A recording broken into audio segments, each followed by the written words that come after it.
Radio for Skaro.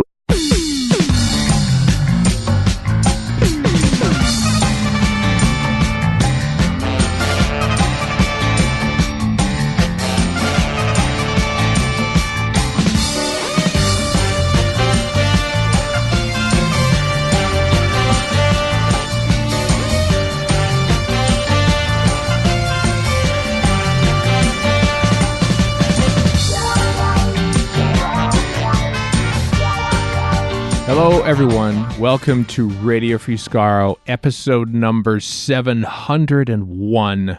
I am Stephen in Edmonton. We're in Vancouver. And Chris in Edmonton. This sort of falls in between this one and the next episode. Are on the other side of what's our 13th anniversary as a podcast, August 15th. For those of you listening at home, 13 years ago, August 15th, 2006.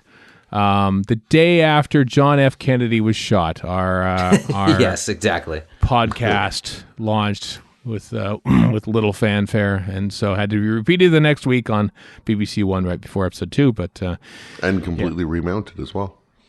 yeah, we had to do. We actually did have to do a few remounts over the years too. Back in the early multicam days of this podcast, boy, those are the times. The black and white. And then somebody told us there was no video involved, and we were like, "Oh, I know." Like, well, we were in black and white for like the first, I'd say the first 100 episodes at least, I think. And then that's because mostly dogs were listening.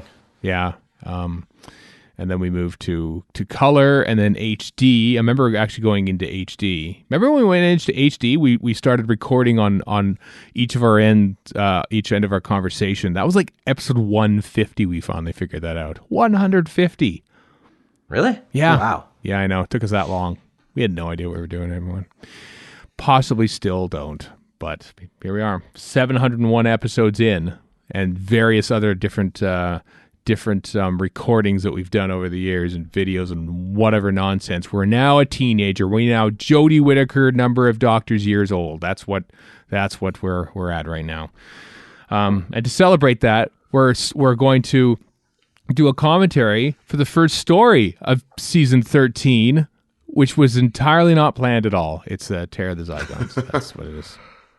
Numerologists everywhere are nonplussed. Yeah. And also apparently talk about rumors about said Dr. 13. So I don't know if you heard about the internet exploding, everyone, this past week, but yeah.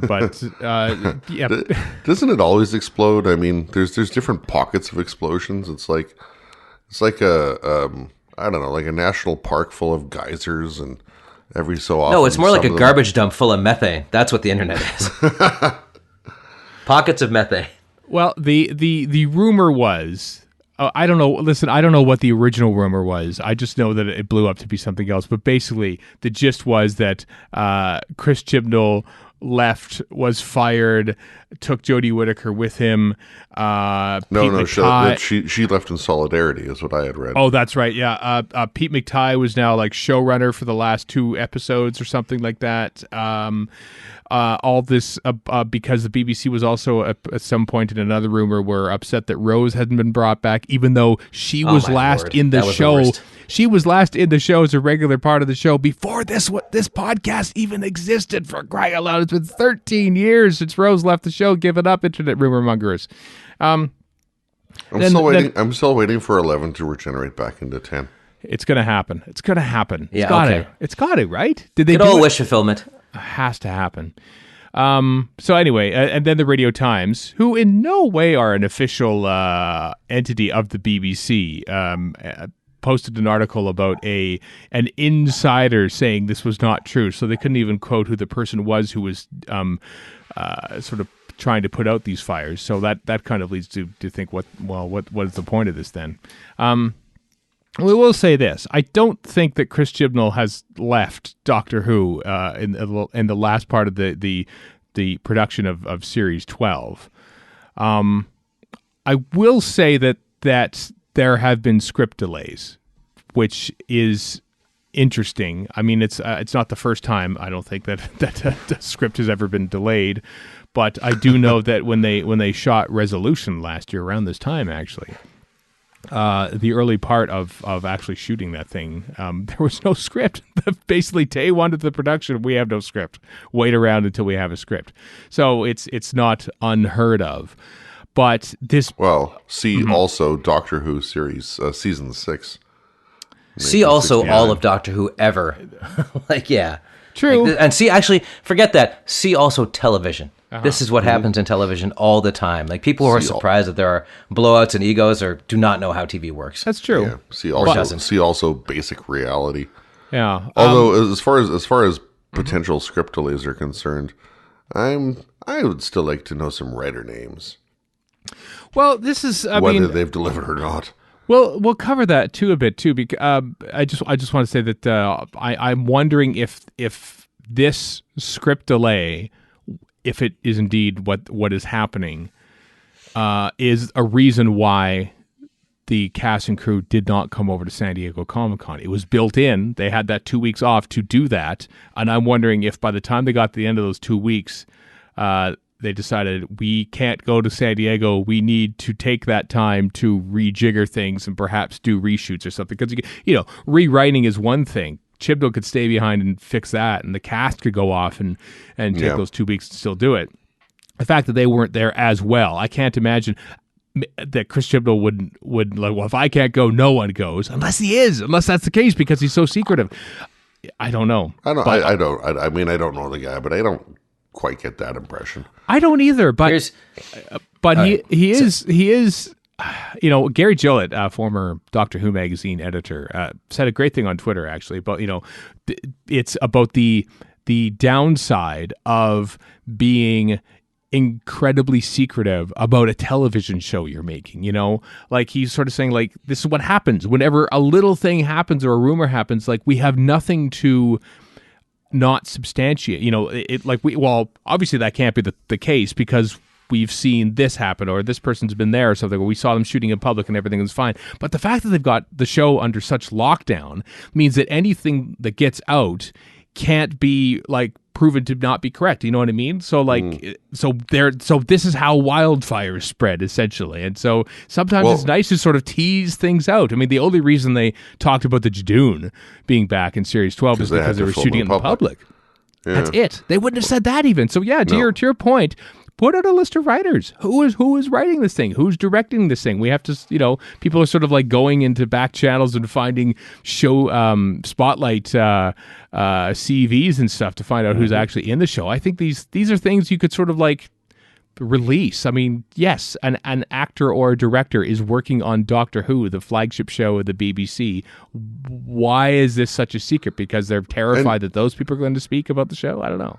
Well, I mean, and for stuff like that, number one, clearly the 2 weeks that were earmarked for Comic-Con were spent reshooting so they could accommodate Billy Piper's schedule. True. Yeah, but no, as far as like writers, directors, whatever are concerned, I mean, obviously not everybody cares about that. We do. But even still, if stuff like that were announced, it's something that can easily be done without having to say what they're doing. Yeah. Like you could say, John Smith is directing for Series 12. You don't have to say John Smith is directing Block 3, comprised of episodes 2 and 7, or which whatever. is meaningless for most people. And their anyway. titles are these. I don't know, because I don't know. I'm just eternally curious about names, because if we look at what Doctor Who has done in the past, picking on directors, for example, how many directors last more than one series? Like, there's not that many. Like, James Hawes Strong and Eris Lynn and whatever. There's definitely a handful. But you got your Adam Smiths, you got your Andrew Gunns, you got your whoever that just do a couple episodes and they're gone. And, yeah. That seems to be the way. I don't think the responsibility is entirely on the production team here. There are always going to be idiots spreading nonsense. Like the one I saw was that the TV executives stormed out of the room when they saw how Rose had been reintroduced. I'm like, why wouldn't those TV executives know exactly how Rose was going to be reintroduced if that was going to actually happen? Which, of course, it wouldn't, but let's say it did. And why would they storm out of the room? They tell Chibnall what to do, not the other way around. Chibnall would be the one storming out of a room if anybody was. It's like, it's just, that's people just making stuff up and other people buying it. It's ridiculous. That is absolutely correct. Yeah, it's just people making stuff up. But Chibnall, being the executive producer of the show, he but he can't does keep get to stuff from dictate the a lot. executives above him. He can't just make stuff up and then show it to him after it's done. They would know from the get-go what the plan was, whatever that plan might be. Maybe. No, I don't know. That's not how TV works. It just isn't. Like, you can't keep secrets from people that are one of their biggest properties. When it's an in-house production, that's Who's paying the bills? The greatly BBC is difficult. paying the bills. End of story. Well, here's That's what I'm saying. When it's an in-house production, it's greatly difficult for the top level people not to have knowledge and input and whatever. This is the point. The next point that I wanted to make actually is it's not really an in-house production anymore. It's made by BBC Studios, who essentially are the commercial arm of BBC. They are a separate entity. Okay, but there will be people overseeing them. Like, there's no way. Well, I think this is where, and now this sort of deals into what I've heard about international sale. I was listening to Strangers in Space, the successor to the Blue Box podcast. It's JR, and they were mentioning the JR Southall, and they were mentioning the international rights deals, and how I like the point that JR made. How some people are like, oh, they might cancel Doctor Who now. Thinking, you know what? There are so many contractual obligations around the world for the BBC Studios to provide Doctor Who to these providers that I don't think Doctor Who could cancel itself even if they wanted to. And Yeah. Because, for instance, the big one that I think we mentioned on this podcast before is China. The big one to China. They have promised 50 episodes, basically 5 series worth, to China before 2023. And I think there is a real concern, and this is where the disconnect between the BBC making the show and BBC Studios perhaps selling it worldwide is where something is happening. Where I think Chris Chibnall is wanting to take longer to make these, and was probably told as such by his bosses, thinking, yes, we can do a series every 18 months, whereas BBC Studios is saying, or whoever's arranging the international rights deals, wait a second, we promised China and perhaps other countries and stuff that we need 50 episodes in 5 years, and at this rate, we're not going to meet those contractual demands, so we have to do something here. So I think there is a legitimate concern there. It also depends on how financially crippling not delivering on these contracts would be. Because contracts are always easily gotten out of if you pay enough of a financial penalty. Yeah, but does BBC Studios want to do that? They want to pay a financial penalty to not deliver programs? That's why in the war between art and commerce, commerce is always going to win. Yeah. That's just how it is. Like, the guys with the money are the ones who are going to call the shots. That's just, so maybe that means Chibnall's out at some point. Sure. But to say that Chibnall was working around these guys is ridiculous as far as I'm concerned. That just is not how TV works. No. Or business works for that matter. Yeah. So there might be things happening. I'm not too sure. It's intriguing. I mean, the series doesn't premiere for another 5 months at the earliest. You would think that's plenty of time to get things in the can, but I do find it odd. Like, they must be very close to, like, as I said, like 2 episodes away-ish from that production being done. That why the panic now? I suppose actors and production companies all have, deals in place to go on to something else. Perhaps there are obligations elsewhere, and that's why you can't just sort of willy-nilly make Doctor Who on your own schedule on weekends or something like it's your own personal playground. But things also, the internet is stupid. Like, that's just a factor in this. The internet just makes stuff up and it spins out of control. And it happens when this rumor happened, I was like, oh yeah, we've been due for one of these storms of nonsense for a while now. As I was saying before we started recording as well, the facet of this I least look forward to bubbling to the surface, which it already has to a point, is all the haters out there, all the ones that are, Doctor Who's now too PC and railing against the woman doctor and whatever, all of that contingent, having their voices become louder and louder. And that's not inevitable, happy about that. frankly. Well, we don't have to listen to them. Because, there's a situation. I don't know what it is. there are rumblings. Things might change with Doctor Who, and you're right. I am not looking forward to, because the rumor is that Jodie Whittaker will leave when Chibnall leaves, but which is not uncommon. Let's face it. Like doctors seem to leave when showrunners leave, and vice versa in the modern series. Every second Doctor, anyway. Yeah. And it would be. You said it before recording, Chris, that it would be upsetting that if Jodie was to leave after series 12, after only doing 2 series, and if in the event she's replaced by another male doctor, be it a white person or a person of color or something like that, the immediate knee-jerk reaction from some of these corners of the internet would be, women doctor obviously didn't work, BBC writes itself and male-dominated show once again, and that's the part that I'm not looking forward to having to stamp out. No, because like I was saying before we started recording, the prevailing rumors I've heard, and obviously this is all, horse pucky until otherwise formally announced, but the prevailing rumors I had heard were, another white male after Whittaker once she's shown the door. Yes, because they already have a white male in mind, just waiting in the wings, in the battle. It's all part of the secret cabal. Yeah, on deck. Just got to get this white guy back in there, despite the fact that the ratings on Doctor Who improved like double from series 10. But sure. Yeah, best in a decade for ratings, all that kind of stuff. And they dropped off, but they always do. And all that kind of stuff. And I don't know. I mean, I have to take a big mea culpa in a lot of this, because back in the Tennant days, I was very much anti-Tennant. Did not like him as a doctor. Still don't. But I still stuck with the show. I whined, and on a podcast for 13 years. On a podcast, yep. And so I mean, I've been there. I've done that as far as the other side of the fence is concerned, and I carry a certain amount of regret over that. To be fair, but I don't know. I don't think you have my day job. I think I'm trying to say I understand where these people are coming from, no matter how wrong they are. Because I think I have to admit that like I say, I'm a bit of a mea culpa that I was wrong back in the day to be as much of an ass as I was.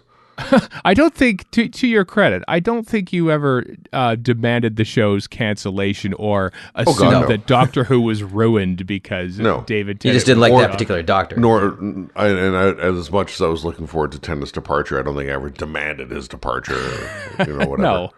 And see, my perspective on this whole thing is like, my day job is as a journalist. So every journalist instinct I had was like, this is BS. Like, just looking at it, like, you can just tell if you don't see a legitimate outlet saying something about this, then it's probably garbage. And I was talking to other entertainment journalists, not that I'm an entertainment journalist, but and they were saying the same thing. It's like, none of this actually makes any sense. Like, you just have a second sight for this kind of stuff after a while, and my second sight was pinging like crazy. I'm like, nope, spider sense says no.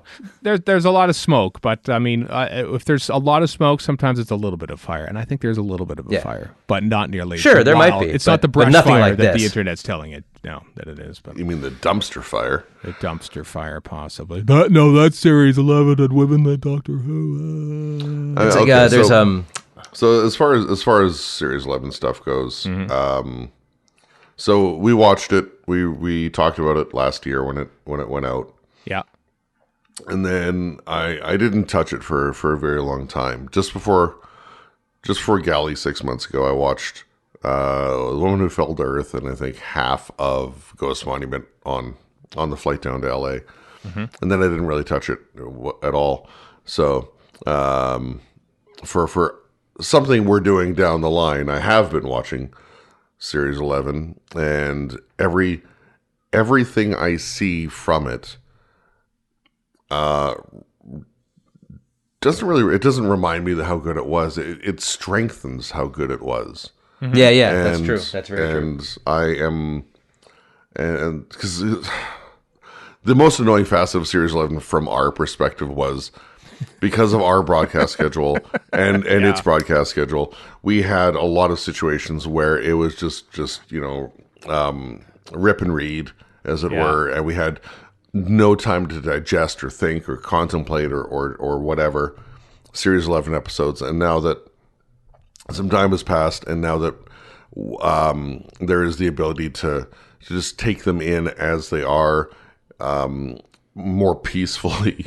Like normal folk do. Like not normal ones who folk. are beholden to their own personal podcast schedule, yeah. Yeah, I mean, just the enjoyment level of Series 11 and Whittaker and the whole cast, and like it's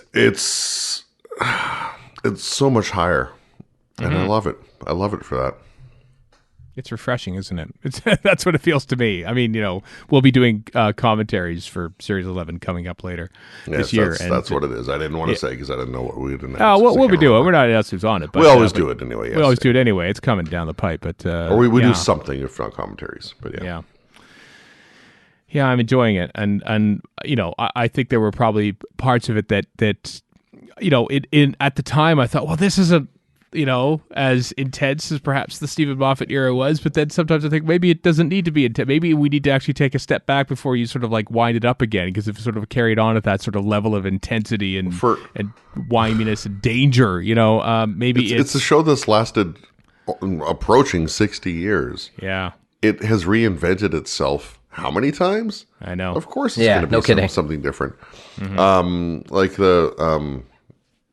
I can't remember if I talked about this on air, if it's just between us separately, but that John Pertwee retrospective thing that came out on Radio 4 Extra. Yeah. Earlier, was it earlier in August or back in July? Whenever it was. It was back in July on the centenary of his birth. Like there's a clip of him in that speaking, saying how much he didn't like what the production team were doing with Tom Baker's doctor after he had left the show. Mm-hmm. And yeah, because you look at whatever, because I think part of his problem was like Leela. Yeah. And K9. He hated K9. The show is going to change. It has to. You don't have something that lasts that long without things changing. Coronation Street's been around for 60 years practically. It has changed so much because if it were the same show, like society changes. Mm-hmm. If you tried to present Coronation Street as it were in December 1960 when it first broadcast, oh boy, in today's society, absolutely nobody would watch it because what's happening there is so dramatically different from real life today, and how slow and methodical it would have been, and not necessarily enjoyable. But yeah, like you things change, life changes. Everybody grows up or grows older or whatever, and Doctor Who has to do the same and has done so countless times in 50 odd years. Exactly. Well, we'll leave it at Calm that. down, nerds, I think is what you're saying. Calm down, nerds, yeah. We spent like 20 odd minutes talking about this. We still have a commentary coming up later. It's a long episode, everyone. It's our anniversary, though, right? Hey, you're the one that decided we're going to talk about this. I left it out on purpose until... It was warranted, damn it, because it was the topic du jour this week. There's no segue to this. Can we just go back to the Omni rumor at this point? I miss those. The much healthier Omni rumor. I miss the missing episode rumors. It's been a while since we had some of those. I don't. It was just a different section of crazy people yelling about it. That's true. Well, but that one paid off to a point. Yeah. I heard that actually, let's spread this rumor, that on the upcoming Monty Python box set, there's actually some missing Doctor Who episodes as Easter eggs on there. So keep your eyes peeled for that. Okay. Oh, God. You bet. Speaking of Russell T Davies, I think we mentioned him earlier in this episode. The Royal Television Society is commemorating 60 years in Wales with an evening dedicated to Swansea-born screenwriter and executive producer Russell T Davies on Monday, October 28th at 7 p.m. at the Royal Welsh College of Music and Drama. So tickets are £7 at the Dora. It's a pretty good deal. Stutsker Hall if you're in. I assume that's in Swansea. I'm guessing Cardiff. a lot of that is Cardiff. years and years talking. Yeah. Well, it might be. No, they said we'll be talking with Russell about his entire career, including, of course, Doctor Who and its family shows, because they know where the money is right there. They're only going to talk about his cartoonist days, and that's it. That's it. Just talking about drawn doodles. That's it. So if you're in, listen, Cardiff is a 3-hour drive. We made it once, and it's If we can do it, you can do it. exactly. You could. Hey, listen. You could go to Cardiff. You could take the train up to Derby for Hooverville on the last weekend of August too. You can do that too. It's fine. Britain, come on. Your country is small. We've driven. Suck it up. Come on. Not like us strapping Canadians. Exactly. That'd be a cool thing to go to, actually. The next up, Pat Gorman, of course, a legend in Doctor Who. I think he's been 104 episodes or something like that, and of course, countless other BBC and ITV productions over the years. Died this past year, but Toby Hadoke wrote about him in Doctor Who magazine. Which is great, but he has since done a follow-up on his website because some people who worked with Pat Gorman reached out and provided him with some comments and things, and then also his family provided Toby with some details as well that didn't make into the article. So it's a great long history of one of the most recognizable extra faces, I guess, if you will, in Doctor Who. The guy you didn't know who his name was, but there he is. Always in some recognize cases. him. Yeah. Or Terry Walsh, I guess, is another. Terry Walsh. Well, you know that once you saw Terry Walsh, he was going to do a fall or something like that. Yeah. But Pat Gorman would just do a walk on and speak. I mean, he was the Dick Smith of the BBC, basically. I don't know who Dick Smith is. But that's the same version, except in American movies. You've seen him in everything. Oh, really? Oh, cool. Well, yeah. He died about a year ago too. So conspiracy? I think so. Maybe it's the same person. Speaking of Toby, which is not in the news, Who's Round is back finally. Yeah, the part one of 3 of a Ian Briggs interview, which I listened to the other day, and it's enjoyable, and 2 parts yet to come. Ian Briggs, writer of Dragonfire and Curse of Fenric, for those of you keeping along at home. And not a Miniscope candidate. Yet. Not just. Maybe he's part of season 12. But Toby does a 3-part interview with him. Wow, I feel like we have to expand our Miniscope to put people who worked on 2 episodes. That would be crazy. I think we initially put in 3 because 2 would just been that's just way too many. We'd have to put way too many in there. Keith Boak would be in there for official purposes that time around. So. Well, we've already done him anyway, so I know. There's a new special edition of Doctor Who magazine coming out. It's out already, actually. Target Books version, special edition number 53, all about Target Books with the great cover, redone by Chris Achilleos, who did. He's in there as well with Jeff Cummins as well. Peter Dover Evans, who was the books editor from 1989 onwards. Terrence Dix, Sir Terrence Dix in my eyes. He's Lord Terrence Dix. Yeah, he's in there. John Peel, Mark Platt, Nigel Robinson, Andrew Skilleter, Alan Miller, all those various things. Also, there's extracts from 2 unpublished manuscripts are in there as well. A whole bunch of stuff, as well as an afterword from Pete McTighe, the writer of Kerblam, and of course, current Doctor Who showrunner of Doctor Who. Of course. I find it interesting, all this Target stuff that's coming out, because there's that one book we talked about a little while ago. There's this Doctor Who magazine thing, and then there's that other Target book with like Simon Guerrier and Terrence Dix et al., where they're doing their original stuff. Yeah, and that's coming out in sometime later in the year. But yeah, it's like all this Target stuff coming out this summer and autumn, and it's we've had not a thing about it for years, and then boom. Maybe they saw it. I approve. Maybe they saw a year off from Doctor Who on TV. We could do this now. This is our time. It's a mini wilderness year. Yeah. To say nothing of the 2 Sayward books either, which aren't officially Target books, but what they are. They really are. Come on. We're going to make them Target books.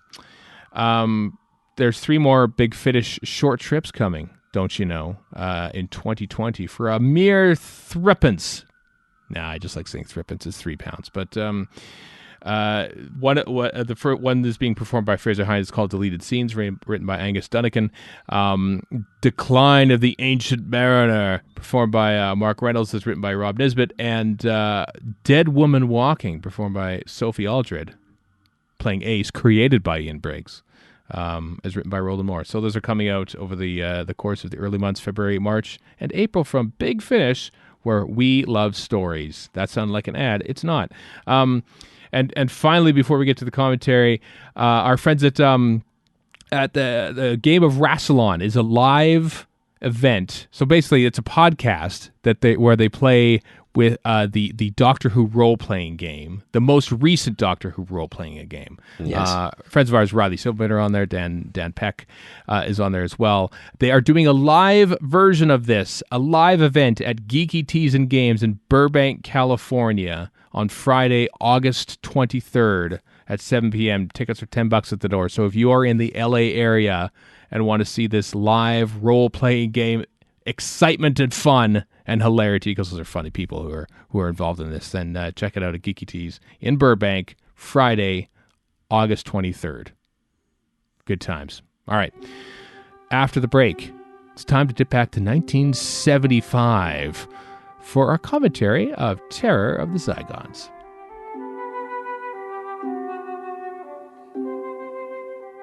Lauren, Chris, the jig is up. They figured us out finally. This is the last of this block of episodes brought to you by BBC Audio. We're being fired, and Jodie Whittaker is going with us in solidarity. That's very true. Yeah, thanks, Jodie, for walking out the door with us. She's never heard of us. BBC Audio, the publisher of hundreds of Doctor Who audiobooks and 2 new releases every month. Every audio book is performed by an actor who is closely involved with the series, like Tom Baker and David Tennant. As well as less iconic voices like Nicholas Briggs and John Colshall. Warren, you read Scratchman. We talked about it in the first of these ads. Not all of it, but a bit of it, yes. I know. Well, speaking of Tom Baker, you can hear Tom Baker read it because he performs that. Here's a clip from that right now. No doubt you'll have an excellent explanation. After all, I'm sure I vouch for all of us when I say we'd hate to wipe you from existence. My audience nodded sanctimoniously, all the time sharpening their knives. Come now, Doctor, the Zero Nun prompted. Let's get to the bottom of this together. All right, I told her. But in order to do so, I need to teach you about fear. Fear? She blinked. That got her. Yes. I addressed the entire chamber. You see, even the Time Lords are afraid of something. And tonight, I'm going to show you what that is. Are you sitting comfortably? Of course you are. And I'm rather afraid. That's the problem.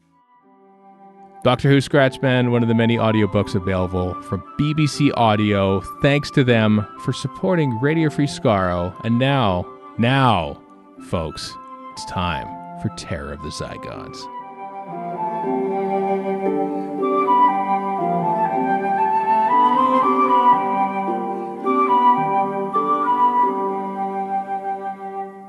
Welcome back, everyone. This is it, our final classic series commentary for the calendar year, probably, of 2019. It's Terror of the Zygons. It's Doctor Who and the Loch Ness Monster, if you're reading the Target novelization along with us. It won't make that much sense to you, but I do congratulate you on the effort. I assume you've got your legally purchased DVD. Blu-ray, actually. It's a Blu-ray now. Although I think we're using the DVD copy, so if they've added or done anything or like taken out frames or made it like Region 4 compatible, well, you might be SOL. But regardless, here we go. Doctor Who, Terror of the Zygons in 3, 2, 1, play. This one. This episode's a good 2 minutes shorter than usual episodes of the time. Because they chopped a scene out because it didn't work technically. It was like a split screen shot with the TARDIS materializing. They walked out, but the TARDIS was invisible. You see, kind of like it was in the Invasion, and but it didn't work. But they found the original negatives apparently, and then reconstructed the scene and put it as an extra on this disc. But we're not watching it. An oil rig of sorts. Yeah, not a bad bottle shot apart from the water being... The water does not scale at all. No, the water should be a little... That's something that until CG you couldn't fix, basically. Well, they could have made the water, like, shot at, like, 75% speed or something like that, you know? Yeah, but it was always iffy. Like, it was always a dead giveaway until CG water. And even now, CG water is its own kind of giveaway. Yeah. Look at this guy ham radioing up. Yeah, right. The Scotsman asking for haggis in the second line of the whole story. Is he from the Clan Stewart? Yeah. When I see Hibernian in control, I think of like Newfoundland because it's the Hibernia project off That's the true, coast. yeah. This is some bad news happening right here. Yeah. One friend of mine, I'd often go over to his place for New Year's parties, and whatever time it was, I guess 8:30 or even a little earlier, whatever it is. Whenever midnight hit Hibernia, that's when he'd start saying Happy New Year to everybody. Really? Yeah, that was his threshold. Is that Hibernia. I love this hat. Boom. So we've missed that whole TARDIS Tam scene O'Shanter? Tam O'Shanter, yep. Pom Pom Tam O'Shanter. It's like you're speaking of. And actually, Sarah's hat's pretty rad too. Sarah's hat is the doctor's hat. Oh So- yes, well it works well on her. It is. So because Sarah's wearing the doctor's hat and Harry's wearing the doctor's scarf, he's like marked them, right? Like he owns them. No, he's I'm spreading. not sure it works that way. He's like they belong to me. I don't think so. I think he's delegating, basically. Harry, you're the scarf this episode. Sarah, hat. Well, because he's got his other hat and scarf, Scarf, yeah. or an other hat and scarf. We're missing Jeffrey Burgon's wonderful score here. Yeah, I'm okay with that. It is kind of weird. There's a lot of flutes involved and stuff. But there's a... That's not a knock on the score itself. It's just that it wouldn't register with me anyway. So, Oh, I see what you mean. the Duke of Forgill. Range Rover says so right there. They're warning there might be some bad Scottish accents in this Well, commentary. John Wood, is John Wood not Scottish?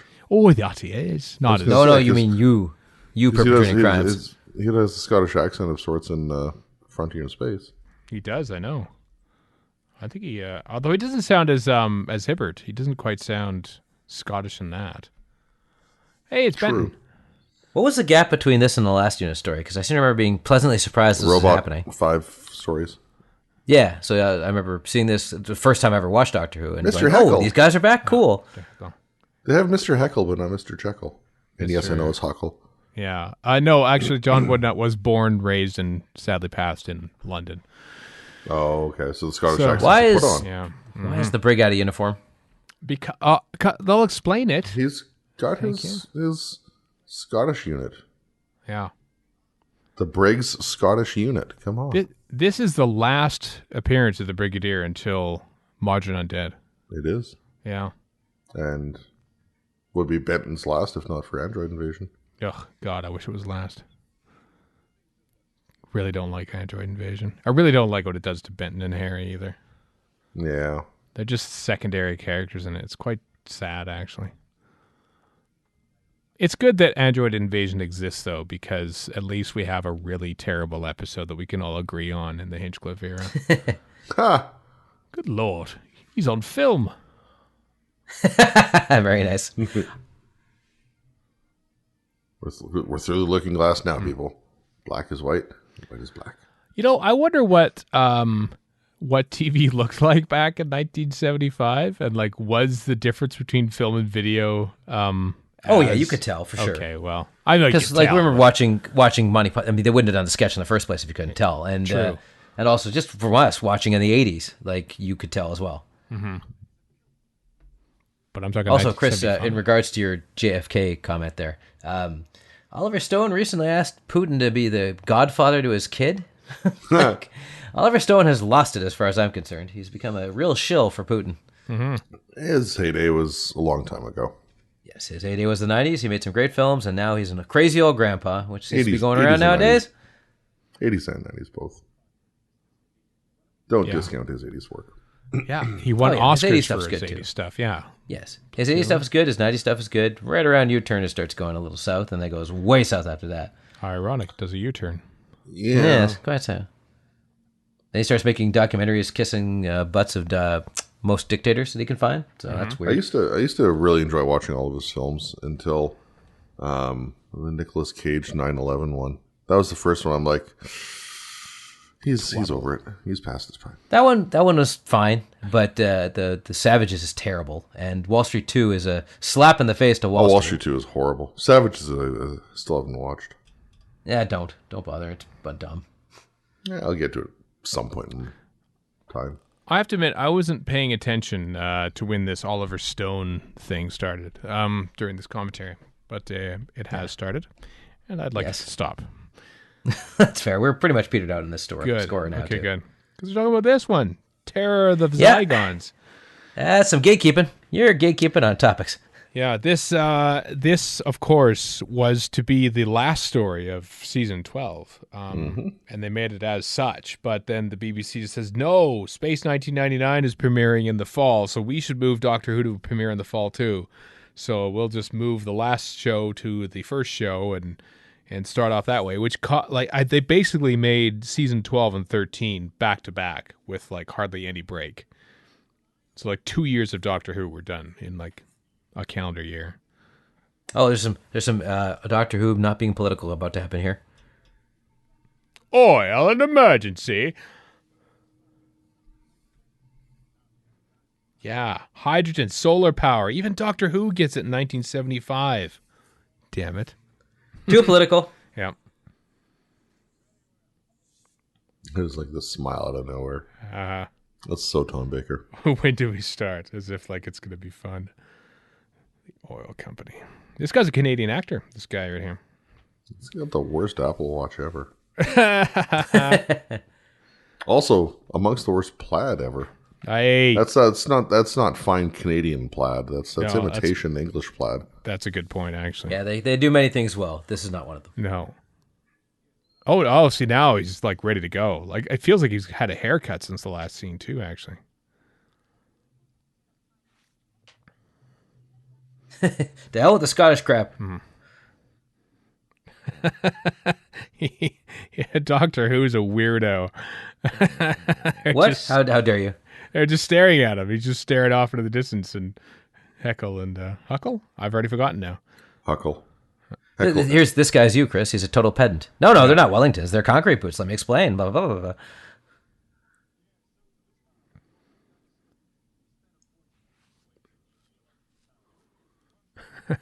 You know who I like is Doctor Who? Tom Baker. I just like to think this guy is thinking about watching Going Down the Road and drinking Molson's out of a stubby. I just love, like, what is Tom Baker looking at? He's like looking up at the studio lights sometimes during there. I love that turn though. I love that line and the way he turns and says it. He's all flippant. It's the sea may be calm, but it's never empty. It's just like boom. Well, it doesn't work without the close-up as well. Yeah, so. that too. Good job, Douglas. Here's a stereotypical innkeep. Yeah, Angus lady. Yeah. You hobbits want pints. Basically playing the same characters he did in the Ice Warriors. I hate the scientists and playing the same character in The Great Escape. Oh, Matanala. Ives. Was he in that as well? He was in that. I saw that in the big screen the other week. Yeah. It was great. What a great film. I can imagine this particular part causing consternation in today's more animal-friendly climate. Yeah. Well, I'm a heartless vegetarian, and I find offense with it now. There you go. As we record this last night, one of the local cinemas was playing Bill and Ted's Excellent Adventure. That I did not go to. That Doctor Who ripoff, you mean? Yeah. Well, it is a phone booth. Basically George Clarence is essentially a Time Lord. Yeah. There are a lot of Doctor Who actors in The Great Escape. There's him. There's William Russell, of course. Oh, I see. Your diversions are perfectly legitimate. Well, but they're Oliver Stone related, magnum you opus. see. Yeah. You mean Oliver Stone's great epic, The Great Escape? Yeah. Tom Adams was in it. Who the hell else was in The Great Escape that was in Doctor Who? Milton Berle? Milton Berle. Yes. I do recall Milton Berle being in it. Played the Nazi commandant. Yeah, that's exactly how it went. He knows nothing. What's the name of the guy in Delta Bannerman? Toby Jingle Bells. What's he called? Stubby Ron Howard? Bugbear? I don't know. I'm just Stubby looking at Bugbear? I am looking at the great shot of the Zygon that we saw there that Chris pointed out. It's great. Because we just, Again. he's listening. Like, we just see, like, a close-up of his eyes. I go, whoa, what is happening here? He was also titivating the fronds. Good up-close camera work. Titivating. Desperately trying to remain on topic here as Warren just rants in the background about stuff. I was ranting about Zygons. That's totally on topic. Oh, okay. Sorry. Yeah, I said he was titivating the fronds. Ah. See, in my mind, So you dismiss me out of hand when I have vital Zygon info. In 1922, the Jameson boys that's something to do with whiskey. It is whiskey, yeah, it is. Yeah. Total just to be living. They found the older brother, Robert, drunk off his ass. Yeah. Wonder on a baby. Donald and Robert. Who does that remind you of? Gosh, Douglas Campbell's a good director. And Angus Lenny gives a good performance here. It's all very understated. And Angus Lenny, I know, is actually Scottish. Because you don't have a name like Angus Lenny and not be Angus Scottish. Lenny. You can't even say it. Angus Lenny without doing a bad Scottish accent. From Dundee. Evil spirits don't destroy oil rigs. Really? Is that how it works? Yeah. You skeptic, Sarah. First you put down the flat earth as a robot. So he gives this big impassioned speech about evil spirits, and she's like, yeah, it's BS. Yeah. Nuts to your beliefs. This guy is reenacting the rise and fall of Reginald Perrin in reverse. I was actually saying he was reenacting the Ursula Andress scene from Dr. No. Both of them equally sexy. Yeah. Oh, look out. The Caber's coming.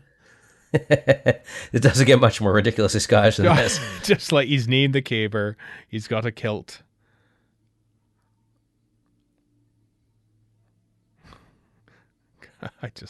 I love watching. Kind of looks like Karl Marx, actually. He does a bit. Same theories on socialism as well. Does the Caber have? I hear he's just driving around in the Land Rover. Just happens to be cruising around. On the ground. Yeah. Just to hell with roads. Down he goes. See, it's very, very thoughtful of him to roll down the hill a bit and save Harry some travel time. There's a shot coming up here. It's this one, actually, I guess. I just love how he just runs past the camera. There's another shot coming up, running shot. That I thought was pretty cool. I think it's when Doctor Who's running from the monster. Doctor Who and the running away from the monster? Yep. From Target Books. Number 83 in the range. Mm-hmm.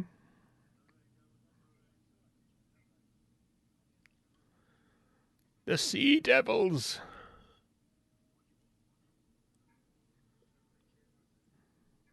They're devils from the sea, you see. You see? Boy.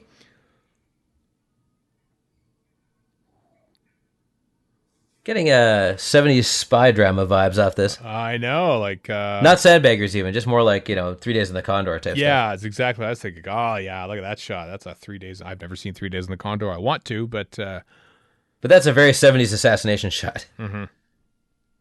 It's like that's a very 70s circuit board. He's fixing an iPhone right there. Imagine the miniaturization that happened not long after that. Mm-hmm. The size of a nickel or less. Or a 10-pound piece.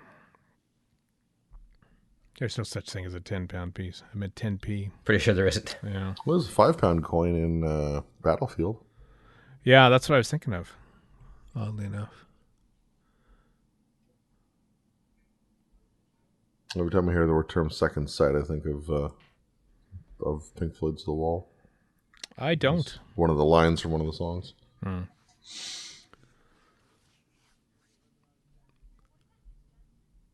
The doctor's like, you impudent little hussy. Yeah. Oh, it's like she even does quite a that Scottish bad. accent too. Hello, folks. Then. Typical Brits just waltzing into Scotland, acting all snotty. Yeah. Well, Titivating! Scottish typical Brits waltzing Scottish are Brits.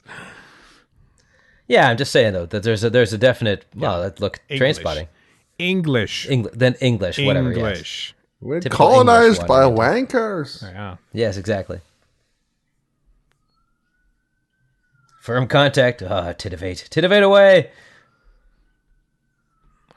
I love these bits. Like just like slow dissolves from this weird technology. And the lighting. And it is cool, because it is organic looking. So yeah. It's just... As opposed to the usual box with a scope in it. Yep. Oh, what could it be? And I can assure you that when I was a child and first saw this, I did not know what the term lactic fluid meant. No. What did I?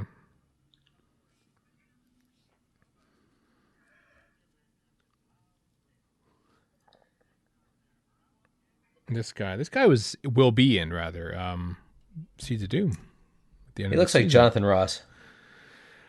No, he reminds me of someone else. He reminds me of Dan Haggerty. Oh, yeah, okay, yeah, he does a little Grizzly bit. Adams, for those of you who are over 60. Under 40. Wasn't he a fiend for cocaine? Oh, yes. Wasn't everyone in the absolutely. 70s? It was 1970s. Well, Warren. yeah. Come on, let's I mean, some you've seen perspective Boogie here. Nights, right? No, I don't think That he's well-known ever seen it. documentary, Boogie Nights, yes. Yeah, Oliver Stone's masterpiece, Boogie Nights. You can't do it as well, Stephen. No, he didn't do that one. He did Vanilla She always Sky. reminded me of what's her name from One Flew Over the Cuckoo's Nest. Oh, Nurse Ratched. Ratched, Louise- yeah. Nurse Ratched, yeah. You mean Kai Opaka? Kai Wynn. Kai Wynn, sorry, yes. Yeah. Right, sorry. Oh, I keep forgetting that Kai Wynn is the is that very actor. Yeah. What's her name? She's so Louise? damn good in Louise Deep Space whatever. Nine too. Louise Fletcher. Fletcher, thank you.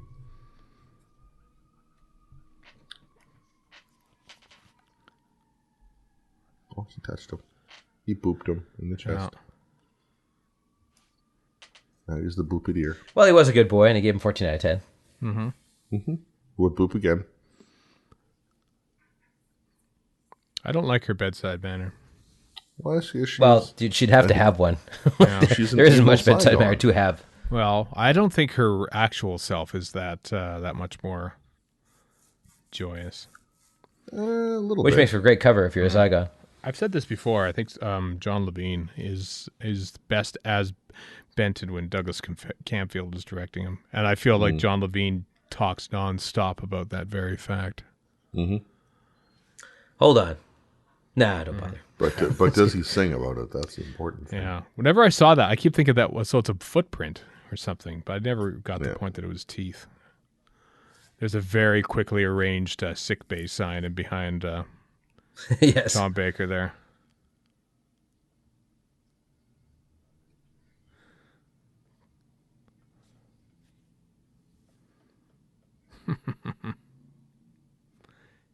Crafts.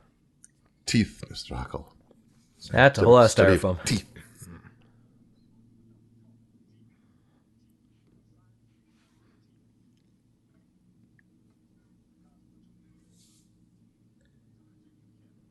Oh. Teeth are very serious things. He's teaching all the kids a good lesson about dental hygiene. Yeah. Now listen to you, stupid Canadian. yeah, Is it's he supposed to the- be Canadian or just a Canadian actor? Canadian actor. Canadian actor, yeah. But just that I mean, damn Canfield. Just that shot, like his face I know. face down and the hat down, it's the eyes up and the it's beautiful framing. Fella knew how to direct some Doctor Who. Yeah, and then followed up right with the, super tight close up of Broton. Yeah. Hiding the identity of this supremely well designed creature. The Broton, the middle management Zygon. Yeah, that guy, very same. Mm-hmm.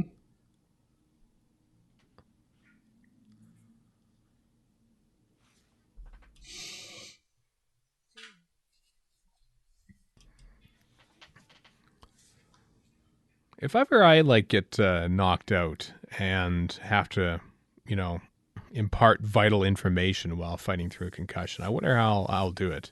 Will it be anything like anyone on TV shows and movies? Yeah, you just kind of drool and pass out probably. Will you be in Scotland talking with the Zygon?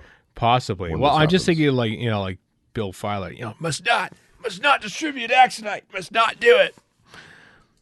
I don't think I'd do that. I don't think I would do that at all. He's not safe at all. Look at her. Where's over now? It means you're going to die. She is menacing. Yeah. What a great shot. Look at that shot. That is a good shot.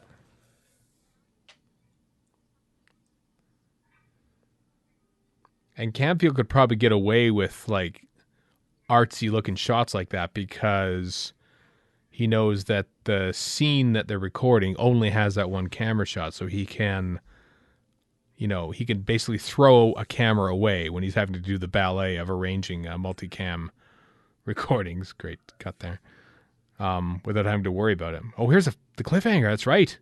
Mm-hmm. Like you see the hand first. Oh, wow. What?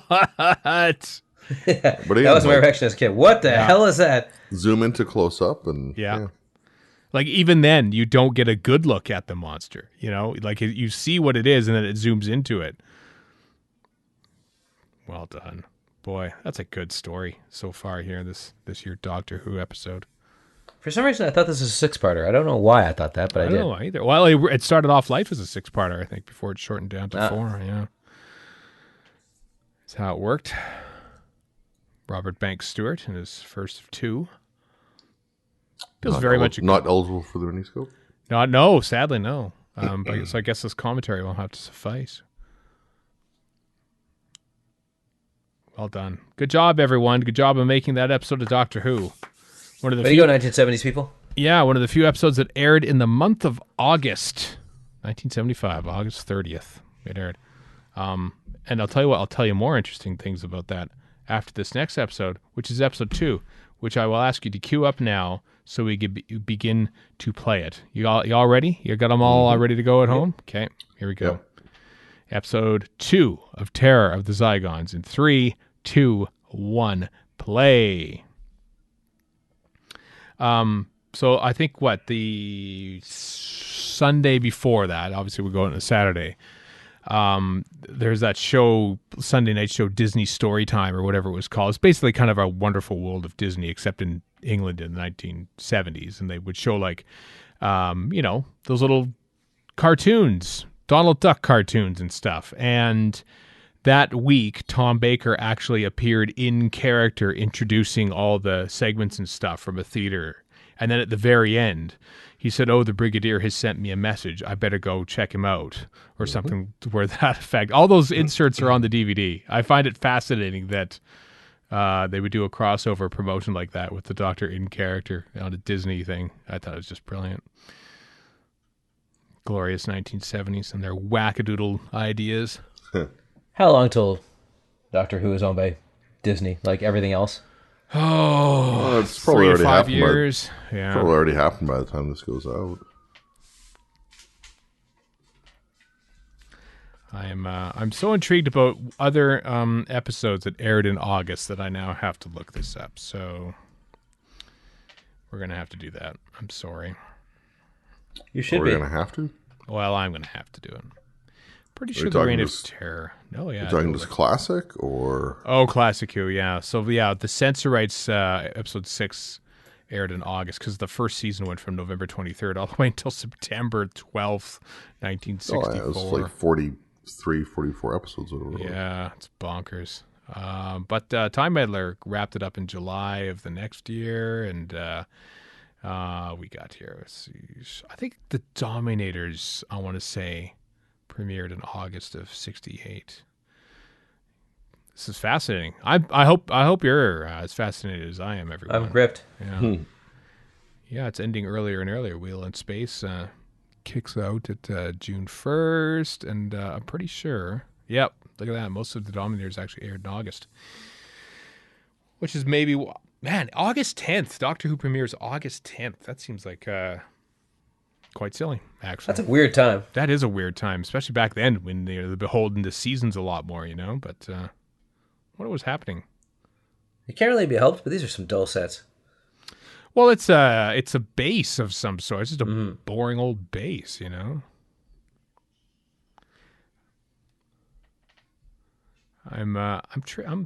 when were the Olympics? I have to think that there was some Olympics thing going on. Wasn't that 76? 76. That was Montreal, no? Summer of 68, Yeah. I'm talking about. Summer of 68 as to 68 why. was Tokyo, I think. Well, no, Was it was 64? No, 68 was Mexico City. Oh, right. Oh, yes. Okay, you're right. Yeah. So we talk over Little this. tiny driving wheels. Yeah, I know, steering they're wheels. fun. It's like It's like a- piloting. It's like you go to a park or something. There's those boats, those remote control boats, and you pilot them with those things. That's what he's doing. They're just thinking soon we'll be annoying 3 other doctors and paintings. They're taking a long way around. Summer Olympics in 1968 were actually held quite later at October 12th to the 27th. And, sure enough. I never realized this, but the Mind Robber ended on October 12th, and the Invasion, the next story, started on November 2nd. So the Olympics basically put a wrench in the Doctor Who schedule, so that's why they had to start Dominators back in August. Well, there we go. We solved something. We learned something today, kids, which is important. Also, we've discovered something. I don't know if we learned anything. Well, I also love that's how fair. we are learning a lot right now because Broton is giving his 100% info dump Exposition. right now. Yeah, is all happening. I've always wondered why the other one looks so different. One in behind Harry. I like that they his do left look shoulder. different, though. I like that they do look different. Also, can you see the microphone in Broton's costume there? He's the only one who has one. John Windut's the only person performing. I love that screen so much. That is such a cool screen. I wonder how uncomfortable those suits were. They had to be pretty damn uncomfortable. Every suit was uncomfortable in those days. Yeah. Look at this guy. There we go. Okay, how come you love this guy, but you hate the dinosaurs and Invasion of the Dinosaurs? I don't hate the dinosaurs in it, because Okay, they shoot good. this guy. They shoot him on film with other films, apart from the last That's scene, true. which is terrible. But It's no more convincing. yeah, they actually do stop motion animation for some of these shots, which is super rare for Doctor Who. Like, that's a good shot. The green glow there, or under lake, I guess. And speaking of Battlefield, I'm reminded in Battlefield of that shot here. Yeah. See that? See the microphone right there? And it's yeah. And the tentacle hole. Yeah. But the other ones don't. Everyone else is miming. So that guy behind Harry there was miming to pre-recorded dialogue, or they dubbed him in after.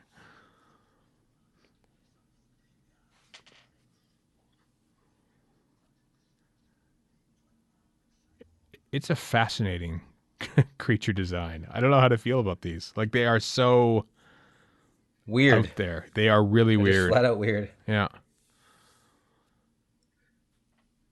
And this is the romantic Kirk and Lady shot. Fast Star moving Trek? lens. Yeah. Except she's the Kirk of the piece, and he's the lady with the Yeah. Vaseline. Yeah.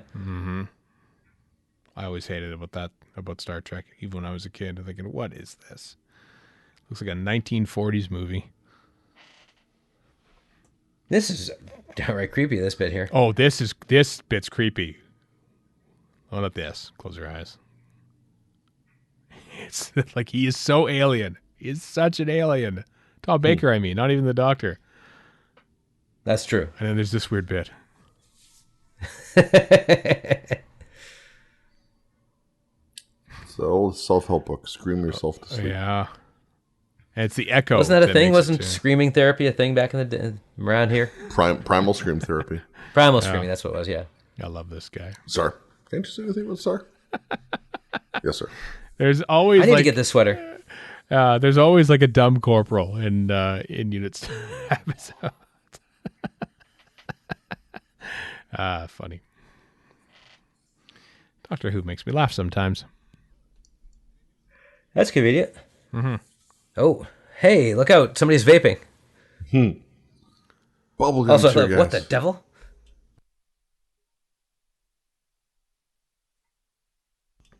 Oof. I'm going to ham it up there, Lethbridge Stewart. Poor fella. Come on, it's the last time before Modern and Dead. I'll take whatever I can get. Honestly, here's one of my favorite little performances from John Levine. It's this here. He tries to open it. He has no idea what to do. And it's this little thing that he does when he opens this here and he realizes he doesn't know what he's doing. And he puts his that. Yeah. I love that. It's Yeah. just such a natural thing. John Levine is kind of like too much of a vaudeville entertainer these days, but I think he was a really good subtle actor back in those days.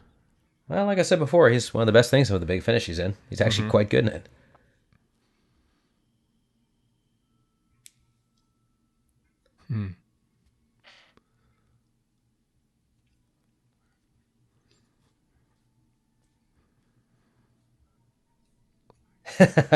I love that. Why you whispering?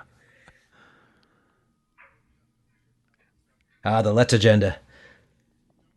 It still is intriguing that, full on 2 years in, I mean, up until the Seeds of Doom, like the unit ties to Doctor Who were still there, Like Tom Yeah. Baker's still Yeah, I like performing that with they're the back. unit. Well, let's only Yeah.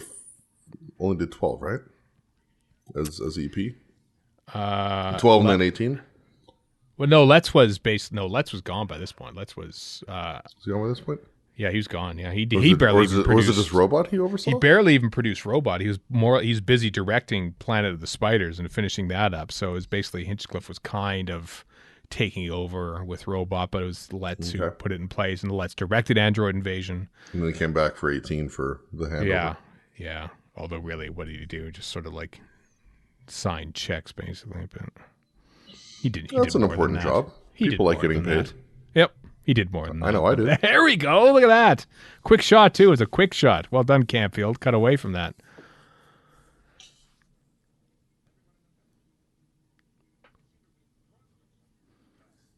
Hell of a party. Good nerve gas. That's wonderful. It's fine. Everything's fine. They're just doing poppers on the job. Come on. Mm-hmm.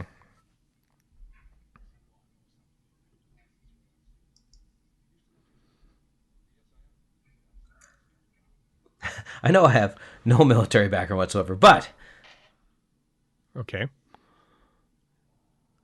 well, he hasn't fought in the Time War yet. You see. I see, yeah. I do love the ever-present sound in the ship. Like it's just sort of like a thrumming going on. I like the light flashing with the little thingies there. It just looks like an afterthought. Mm-hmm. Oh, we just keep our flowers in there, that they're giving him a hard time. Nigel Curzon is the designer of this. Well, James Atchison designed the costumes. Future Academy Award winning James Atchison. Mm-hmm. For what? What did he do? He won 3. They're all historical. Dangerous Liaisons. Yeah. One, I think. Restoration was the 3rd, and was it Last Emperor? Oh, maybe. What was the Last Emperor? Because that was the same year as Dangerous Liaisons. Maybe it wasn't. Maybe it was Last Emperor. No, Last Emperor is 84, I think. No, and the Last Emperor is 87. 80. Last Emperor is 80. Oh, maybe they are both 87. Actually, I'll look this up. Because you might be right. Yeah. I know Dangerous Liaisons is for sure 86, 87. It was Last Emperor. I was right. Last Emperor and Restoration. I got them all. How about that? And the third one was? No, Last Emperor, Dangerous Liaisons, Restoration. Okay, so it was Dangerous Liaisons for the other one. Okay. Yeah. That's what I thought. Oh, no. Okay. I stand corrected. Last Emperor is 87. There are a few things, Warren, that I do not trifle about, and his dates that movies came out. And I also do not trifle about such things. Yeah, I know. Liaisons was 88, so there we go. It So was. the gap was there, but Never saw that movie. Malkovich. it's pretty good. Yeah. And a young Uma Thurman taught us to lust. I'm assuming you're using the royal S there. Sure. Or not, as need be. I'm getting a real what's his name, Tannenbaum vibe off of Well, very Harry Sullivan? because of the headband. I don't Oh, know. Luke Wilson? Or Yes. Owen Wilson? Look out Luke on the Wilson, ghost of Marx. yeah. Right, Luke Wilson was I'm the back. tennis guy. James Edgerton went on to do the costume design for the first 3 Spider-Man films, like, the Tobey Maguire ones, yeah. Oh, yeah. Before basically hanging him up. I think he hasn't done much in the last few years, but he doesn't need to. Oh, Some of us on a podcast talking about Chris Tucker and how you never see him in movies anymore, and the reason was he made a pile of money and said, "To hell with this." I'm like, that seems reasonable to me. mm-hmm. Yep. I'm I out. did what I came here to do. Now to sit back and do nothing.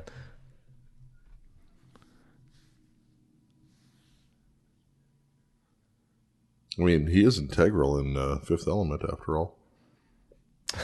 What do people remember from The Fifth Element now? It's always Ruby Rhod. What are people still cosplaying in a movie that's almost 20 years old? Ruby Rhod. Actually, it's more than 20 years Or old. the Diva. 420, yeah. Or the Diva, yeah. I never saw that movie of which you speak. It is, if you don't care about story and you want to see visual splendor, it is way up there. Well, I mean, anything by Luc Besson is going to be at least a little weird.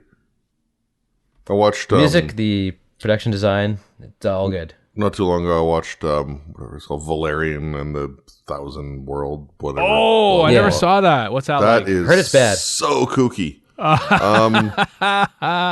I heard it's like everything. It's like, again, this is kind of like Fifth Element, because the weakest element of Fifth Element is probably Bruce Willis. And apparently the two kids are not good in it, but everything else around them is pretty cool. Yeah, the lead actors maybe.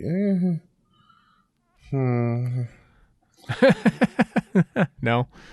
I mean, I'll give him points for the imagination, because of what little I've seen. There's a lot of, and the great thing about Fifth Element is it came out right around the time that everything in the future was like basically ripping off Alien and being dark and depressing.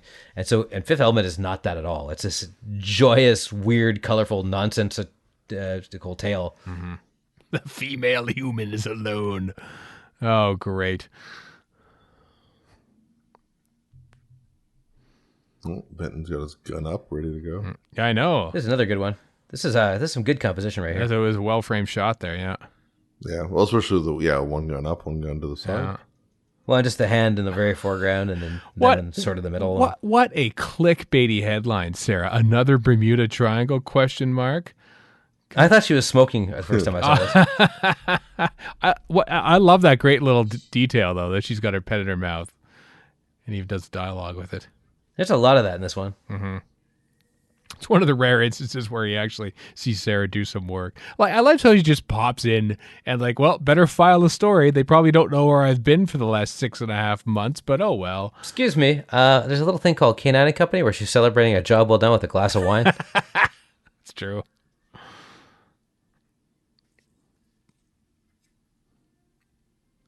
Ian Marter is everybody here has become a real jerk. Yeah, Ian Marter is an underrated actor. This is a good performance as Demon Harry. He's an underrated writer too, I think. Yeah. He's a talented chap. What a shame we lost him so soon. And indeed, Liz Sladen. They're all gone now, Harry. Thankfully, I had many more years of Liz Sladen after this. Mm-hmm. Or after she left Doctor Who, including all the Sarah Jane Adventure stuff. No matter what you think of it. I think for what it was great. Yeah, I think it was it was quite nice, actually. It was it's a kid show, right? It's a good kid show. It is a great kid show that dealt with stuff. Whereas Classful, I'm not a teenager, so I can't really comment all that much. Maybe the angsty kids loved it, but didn't love it enough to keep the second season going. I would love to know what what kids who grew up, because there are kids who grew up with watching that show, and that was like their big show. Well, maybe not their big show, but certainly was Sarah Jane, you mean, or Class? Sarah Jane, and that lasted like 5 seasons. There are people like who grew up with that show. And I wonder what now, like it's like almost 10 years on since it ended. They'd be like late teens. Yeah, or well, there are people who got into Torchwood. To Doctor Who via Torchwood. So yeah, it's obviously a different show entirely, but yeah, Kat did that. Well, more Russell T Davies than anything else for her. But yeah. Oh, here your ears are burning. Mm-hmm. Those doors aren't going to stop. Going to an empty barn is always a good idea. Oh, this is actually some dark looking stuff. Look at that. Yeah, that's a real Exorcist looking shot. That lighting. I mean, wow. There's some murderous intent here. Ladder.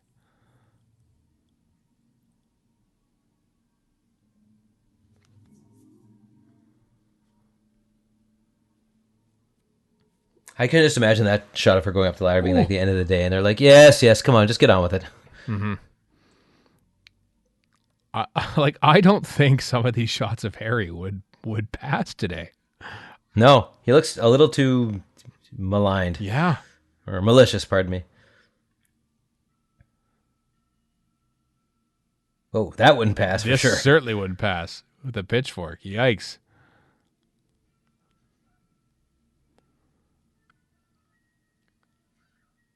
Oof. Well, that looked like it made it, basically. Yeah. Down I go. Maybe don't charge next time. That was your first mistake. Whoa. Can you imagine seeing that and going, what just happened? Yeah.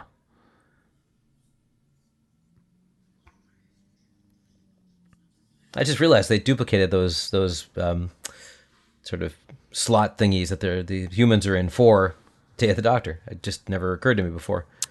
Was it day or was it... I thought I saw a couple of humans in the background. Oh, maybe it was. Or is it retroactively Zygon Inversion Invasion? Was it that or maybe?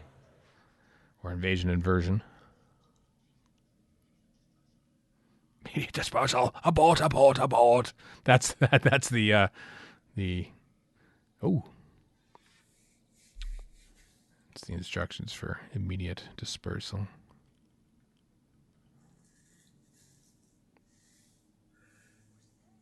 Sure it was, reporter.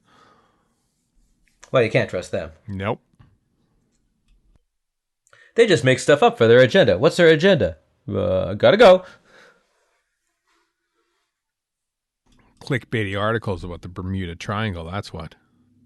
I don't know if you can have clickbait in a newspaper. That's true. Eye-catching, perhaps.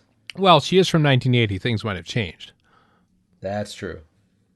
People are on telex or whatever the hell. What was the thing in England? Teletype? No, it was the... Oh, what was it called? Yeah, but it was like blocky graphics and Channel info and stuff. 938. I can't remember what it's called. Yeah, something facts, I think, or any honestly, Brit of a certain age will know. Yeah, honestly, the only thing I know about it is whatever they tell me on the Doctor Who DVD production notes. A bug. I love the Doctor shouts it out. I mean, Brigadier. Everyone, we have a bug. Bug. They're being bugged. I just find it hilarious how the Doctor tries to keep the Brigadier quiet about it, and then the Brigadier just goes, "Everyone, there's a bug here. Find the bug." I want this as a GIF. I will not tolerate argument. How do they do that? There's a magnet underneath.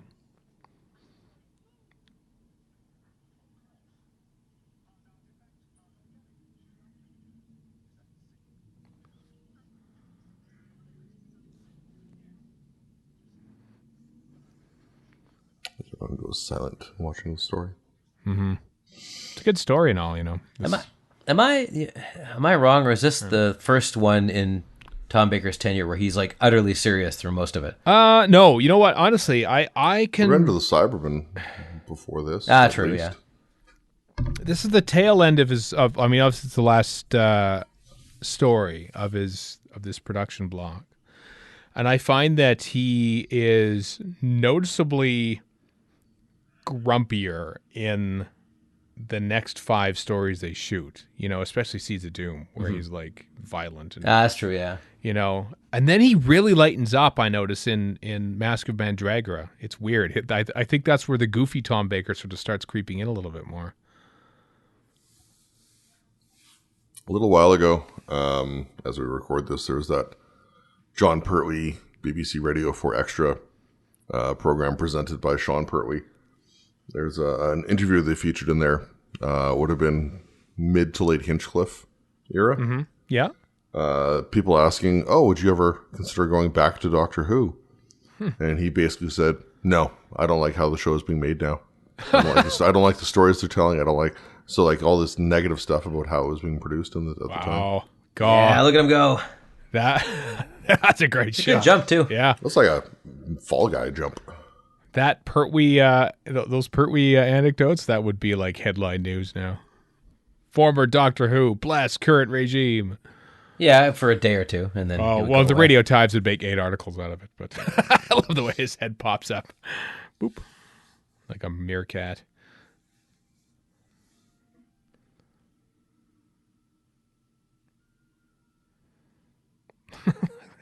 Some not bad stunt work here by Tom Baker. It's not exactly a mild incline there that he's hopping down. Oh, our favorite line's coming up, Warren. I'm waiting. You're waiting for it. Filthy thing. He calls it fiddly thing. Yeah, it's fiddly thing in the street, but we always thought it was called filthy thing, and we would often. I like that better. Filthy thing. Filthy thing. Why would you say fiddly thing? That's ridiculous. Never try. I mean, there's a stop motion. There it is. Yeah. Oh, that's a great shot. I love the mirroring of that shot there. Doctor Who running past. The same way the Loch Ness Monster was. Do those numbers mean anything? 230. Probably not. 5. No. Bunch of nonsense.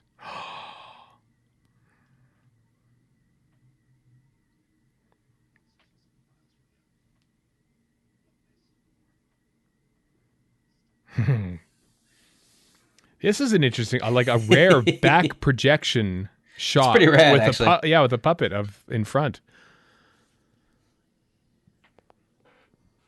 Or rear projection, I should say. Is this a cliffhanger coming up? Oh, Yep. It must be. Oh yeah, big time. It's got to be. Die, Doctor, Die. That's the preferred nomenclature of a Doctor Who cliffhanger. I mean, even though that thing's phony as hell, it's still a pretty cool cliffhanger. Mm-hmm. Boom. Also, I like that they snuck in the mouth and the blink, too. The mouth and the blink. The mouth. Well, I just, yeah, no. like I said, it's not convincing, but it's still, they still put the effort in regardless. The mouth and the blink. The unicorn and the wasp. Tony Sibbald.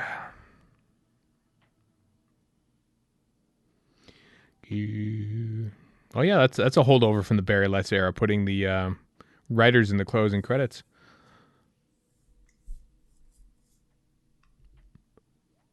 Which is something he fought for. I wonder if that carried on after this, now that I think about it. After this season, was it still there in Planet of Evil, which followed? I can't remember either. Well, we better fire up those credits, perhaps, and check. All right. What do you say, episode 3? Hot diggity. I'd say that would be the next one, yeah. All right, well, we're going to do it. Here we go then, everyone. Episode 3 of We're halfway through this. We're enjoying ourselves. Episode 3, Terror of the Zygons, in 3, 2, 1, play.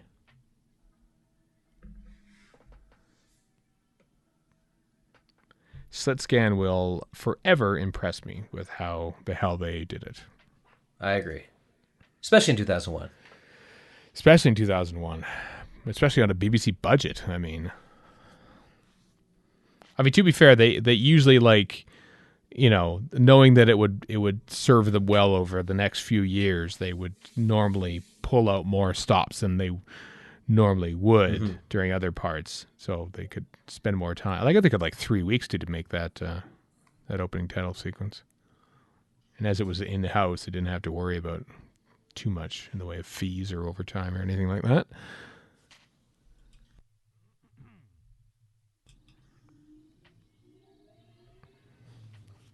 Die, Doctor, die! Release the Skarasen!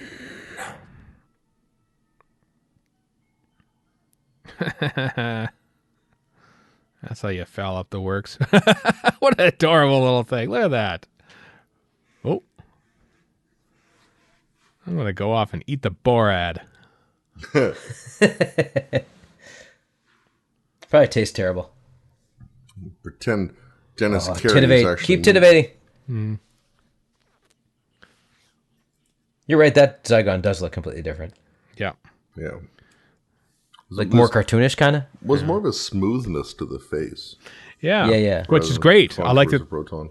Yeah, I like that they're unique, as most, the three of us don't look alike. I can't confirm about any other humans on this planet, but I think they're probably different looking too. Well, I think, it's because Warren and I haven't told you about our closets full of clones of you.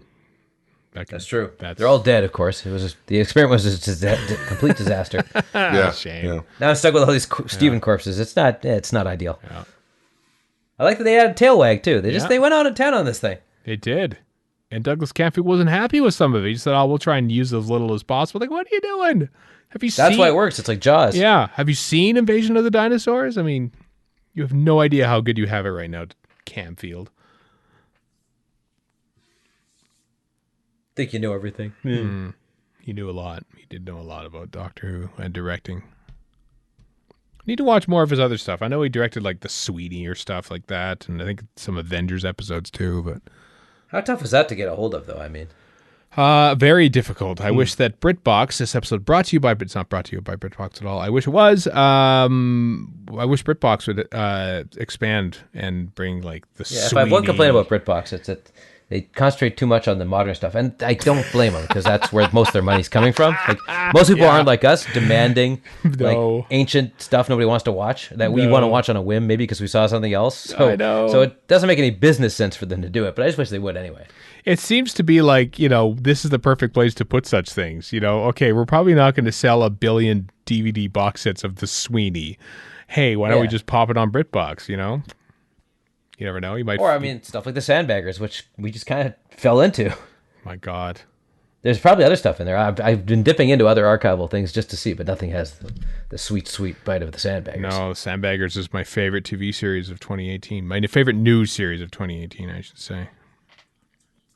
Brand new, of course. Brand new, 2018, the Sandbaggers. I like all the sneakiness of these Zygons, too. It's like, get rid of that bug they just discovered. Yeah. Like they're covert ops. There's no full-on invasion. There's no such thing as a Zygon invasion yet at this point. It does take until 2015 for it to happen. It's an impasse or a... What's the word I'm looking for here? Incursion. Not inversion. Yeah. So this could be called the Zygon incursion, and then the Zygon invasion, and then the Zygon inversion. Yeah.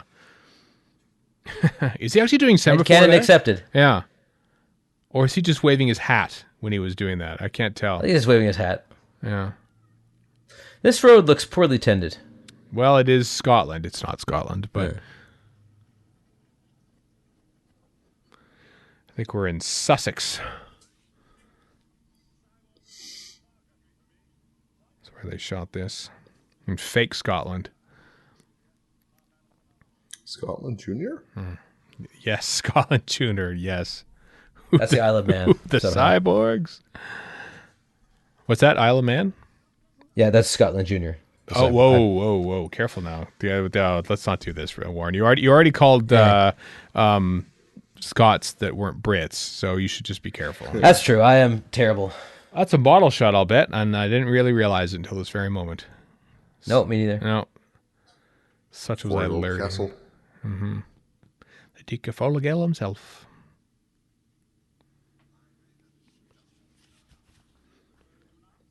He's right.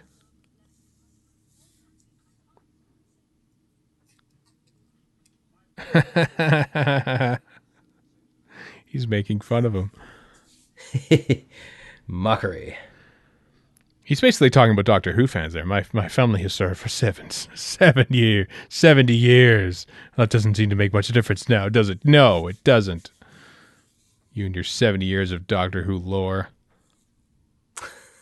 Who are you having an argument with here? Me, basically. Okay, gotcha. When I'm 80 years old and I'll be talking about Doctor Who, and I've been watching Doctor Who for 70 years, but that seems not to count much these days.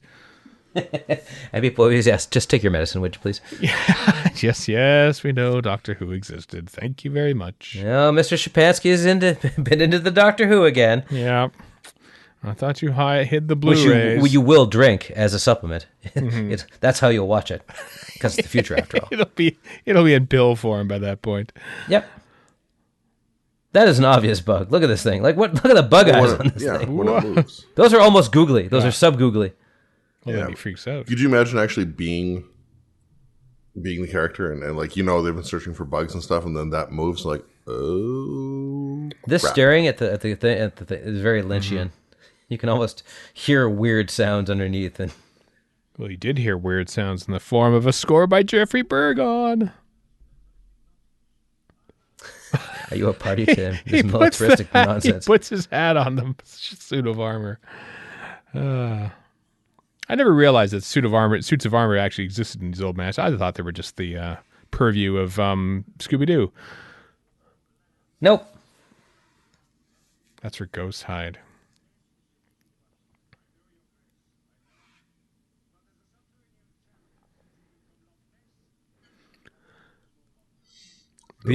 Devil's Punch Bowl sounds a little dirty. Filthy? Devil's Punch Bowl. What's in the Demons? What am I thinking of? The Devil's something, isn't it? Devil's End? Devil's End. Devil's End and Devil's Punch Bowl.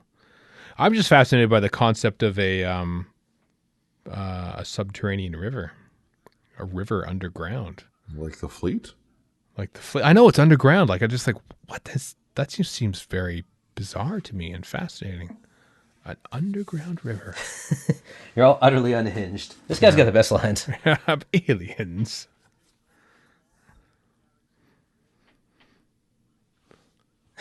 Meanwhile, Googly Eyes here is just like staring at him. You will obey me.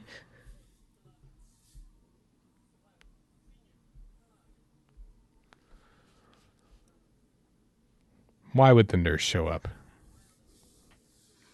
You should be immediately suspicious. I thought you had second sight. I thought you should know this. There's a Tinder date happening. I don't know. You just know she's on a, how do I put this?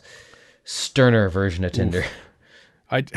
You know what? Honestly, like it's blue screen, but honestly, the effects and because of that, it makes it the fact that it's slightly fake makes it even more unsettling. No, they're great. Yeah, they're really weird. This, like we said it before, this one has a great atmosphere to it. Yeah, it really lends itself to just some spooky weirdness. Don't forget to not take your guns when you hear the guy screaming. Guy in the we ran in here and didn't make you think of the Keystone Cops. What more do you want? The guy in the middle there was Nick Hobbs, I noticed. Nick Hobbs, who was Agador and several other sort of stunty walk-on roles in Doctor Who. He was also in Amy's Choice as an old person threatening the Doctor with those little aliens coming out of the mouth. And believe it or not, Nick Hobbs was in Star Wars Rogue One. Really? Yeah. Was he the old scientist? He's one of the old scientists. Yeah. He was standing next to Richard Franklin. He was the other. So somebody must have been a Doctor Who fan. I thought, let's get Richard Franklin and let's get two unit people back in. Did they film it? They filmed it in England, I'm assuming. They did, yeah. Ah, that would explain it.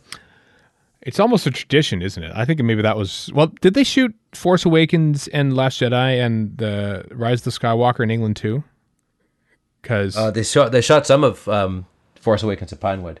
Yeah, but what's a doodle? The prequels were shot in Australia. I know or at least the second and third one were. I was going to say about how that's like no offense Australia, but you know those movies aren't necessarily good. So just saying. I don't know if that's Australia's fault.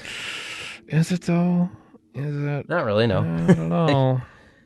Here's the thing about Australia. Now, that's a guy dressed as a duke. Well, here's the thing about Australia. They do everything backwards there because, you know, they took all the Doctor Who episodes they had, destroyed all the episodes, but kept the parts that they didn't show. I mean, what is wrong with you, Australia? I was talking to an Australian last night, several times, and she was telling me that for all how bad, say, the stuff we get on Netflix is in terms of how long it takes to wait, Australia is 10 times worse for that. Wow.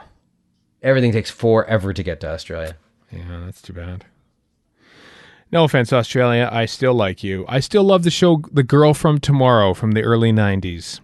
So, there. Well, but the other thing about that is that because of that, just like kind of like, it's a little different because of language difference, but Quebec has its own thriving television industry. Oh, yeah, here. it's entirely different. Because it goes straight to Quebec and nowhere else, except maybe France. Whereas our Canadian English film industry, our film and TV industry has to compete with America. Australia's got the same thing going on. They're stuck with old stuff, so for whatever weird rights reason or whatever.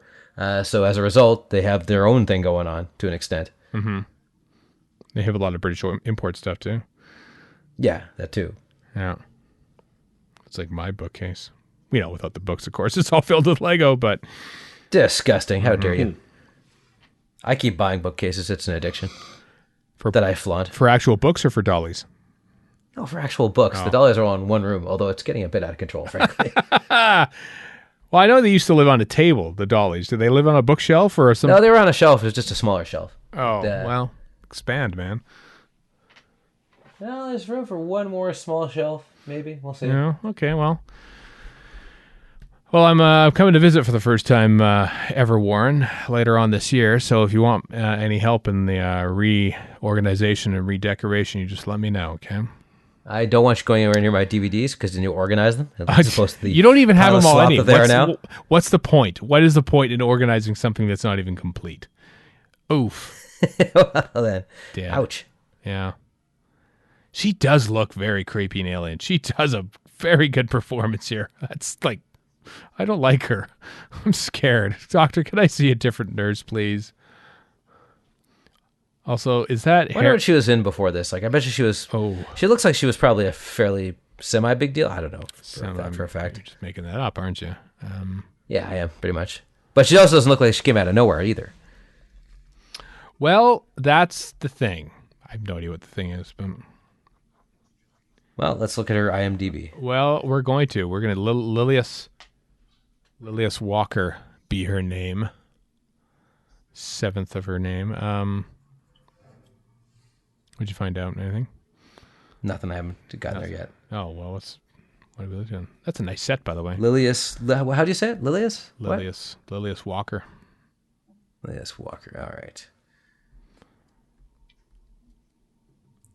Well, and it looks like she's still alive. Born 1930. Okay. So she's not that old here. No, she's about 45. 45, yeah. Yeah. And still alive. Impressive. Okay. Come on. Give me the whole... She's an All elf from from being... here. Oh, there's that caper. He was in Blake 7. I can't remember what role he was in Blake 7. Probably the caber. Well, she stopped being in TV about 1984, so... Yeah. Yeah, the cedar tree is not something I know of, but she was in a lot of that. She was first meal ticket lady in The Romantic Englishwoman. Oh. Paul Temple. She was in Paul Temple. The series that... Hinchcliffe left to do. No, that... Softly, colon task force. One era before, it's Derek Sherwin. Derek Sherwin and Peter Bryant. Yeah. Sorry. right. Yeah. Talk more about that. The keeper.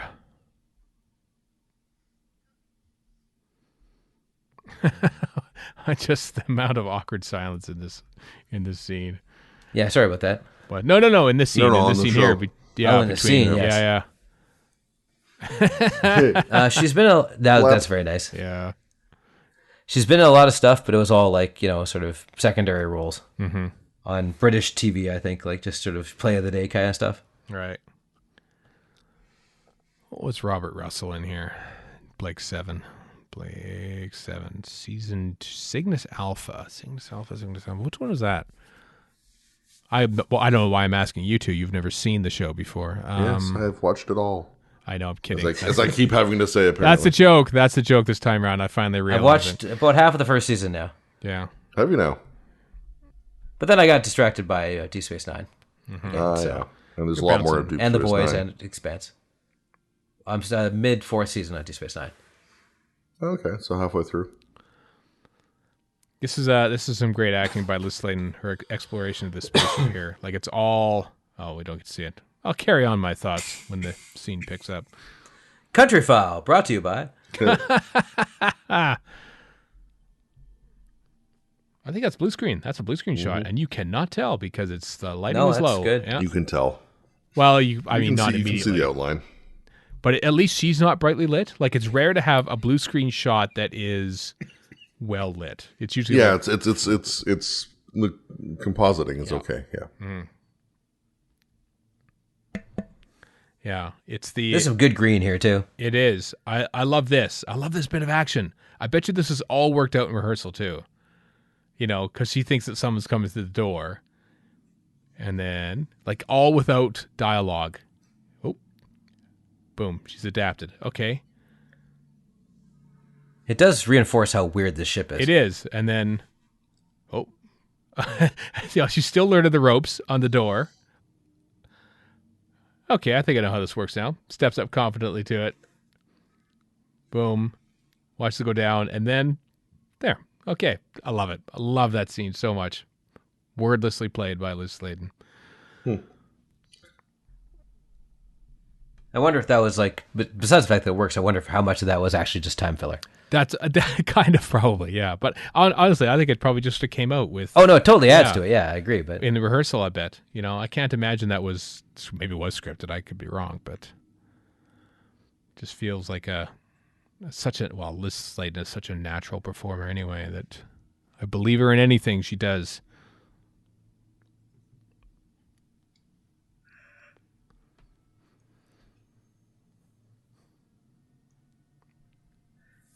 do I misremember this, or does the nun come out of there and she's actually, reasonable person?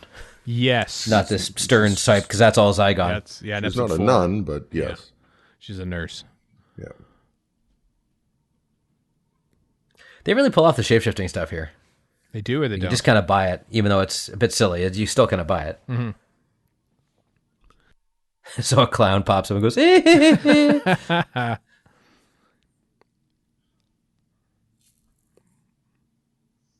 I like. Was he asleep or was he just lying there contemplating life? He's lying there. Everybody just seems to be splayed on the floor for some reason. Yeah. He was getting to know himself a little bit better. There's no need for that.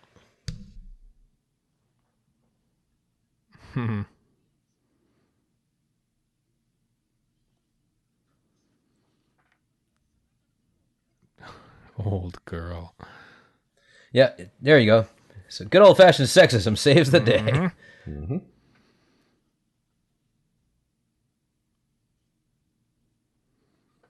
Harry starts calling her old girl like fairly early on in Robot, I think, isn't it? I have to chart the old girl trajectory. Are you going to do a supercut of that? No, that will not happen. I have to admit, there have been times when I'm tired or sweating or it's really hot or really cold or whatever, and I'm like, good, I loathe this abomination of a body. Oh, God. Doctor Who is the soundtrack of our lives, everyone. For better and for ill. Yeah, the cause of and solution to all of our problems, basically. I mean, that line is it's, we despise all gnomes. All gnomes are our enemy. Why? Why must we hate beauty? They made that story just before this one. During which I was born. I am a mere couple months old when they were filming this. So too were you, Chris. I guess. Was plus a week. Was it filming this 75? Yep, 75. Yep. So I've been 4 years old, or 3 actually for most of it. This, 70, right? So yeah, you would have turned 5 close to the end of when this was broadcast. Not when it was. Was it broadcast December 1975? No, it was broadcast. Probably we're into September now. So. Yeah. Okay. Yeah, I wasn't born until December, so. Yeah. For most of a calendar year, I'm a year younger. Not that it matters, because it's not like this was available to you at the time. That's true. It would have been Ontario only if it was even showing up. And I was more of a Sesame Street man at the time. Not a Doctor Whoist. Not yet. I was like 4, so. Oh, so not. Okay. A Hovian? A Hovian, a Doctor Whovian, yeah. The very same. Sarah, you were up top on the thing. That's where you were. You have to get up. Yeah. Yeah, they finished filming this basically in late April of 1975. A little over a month later, I've just checked to be sure, and I'm, yes, sorry. Was that Andy? What's his name from Conan O'Brien's sidekick in the background? Yes, it was 100%. It was. Andy Richter. Yeah. Andy Richter. A little over. Actually, the day this finished production, April 23rd, 1975, William Hartnell died. That's some good sploding. Oh, wow. Yeah. That is good exploding, I agree. But then shortly after that, June 4th, 1979, Australia, the BBC receives a shipment from Australia, which had a massive chunk of 1960s black and white Who, that they basically said, okay, thanks, we'll destroy that for you. So it's just shocking to think, like, going up to, like, the end of the War Games. These are great explosions. These are great depth charges and stuff. Like, Doctor Who stories from 6 years ago were just being received and junked, basically, at this point. Well, they weren't valuable to him. It was 6 years ago, right? But it was 6 years. 6 years ago. It's like us saying, Day of the Doctor, wipe it. We won't need that anymore. It's gone. God, what a fascinating TV wasn't that old an invention at the time, so they didn't really understand how... It was just so ephemeral. It just sort of existed in... This is a great ship design, by the way. It really is. It is by... Who did the model work on this, or the design? Nigel Curzon. The model unit did. Yeah, I keep wanting to think about looking to Nigel Curzon and what other work he did, because he did a great job on this. I need to go back and take a still of that where they're like whining, growing louder, and just use it every now and again when a Doctor Who quote unquote controversy happens. Nigel Curzon. Let's see. Oh, he's designer on a couple of 7 episodes. A bunch of Cracker Jacks. Faulty Towers designed the 2nd season of that. This is it. This is his only work on Doctor Who. Nigel Curzon. Man. That's not a bad shot, all things considered. That is a really good shot. That model. Yeah. I think that's CSO, but man, good work. Good work, Doctor Who. Boy, oh boy. Really firing on all cylinders here, weren't they? Even though the ratings weren't 100% perfect. Well, the ratings don't matter. It is a government show at the end of the day. Yeah. I mean, I'd say not perfect. I mean, that last episode we just watched got 8.2 million. The next one gets 7.2. Bounces up and down a lot, actually. Episode 2 gets 6.1 million. Wow, that seems... Maybe people were tired of Doctor Who, thinking, what? We just had a season. Why are we starting a new season now?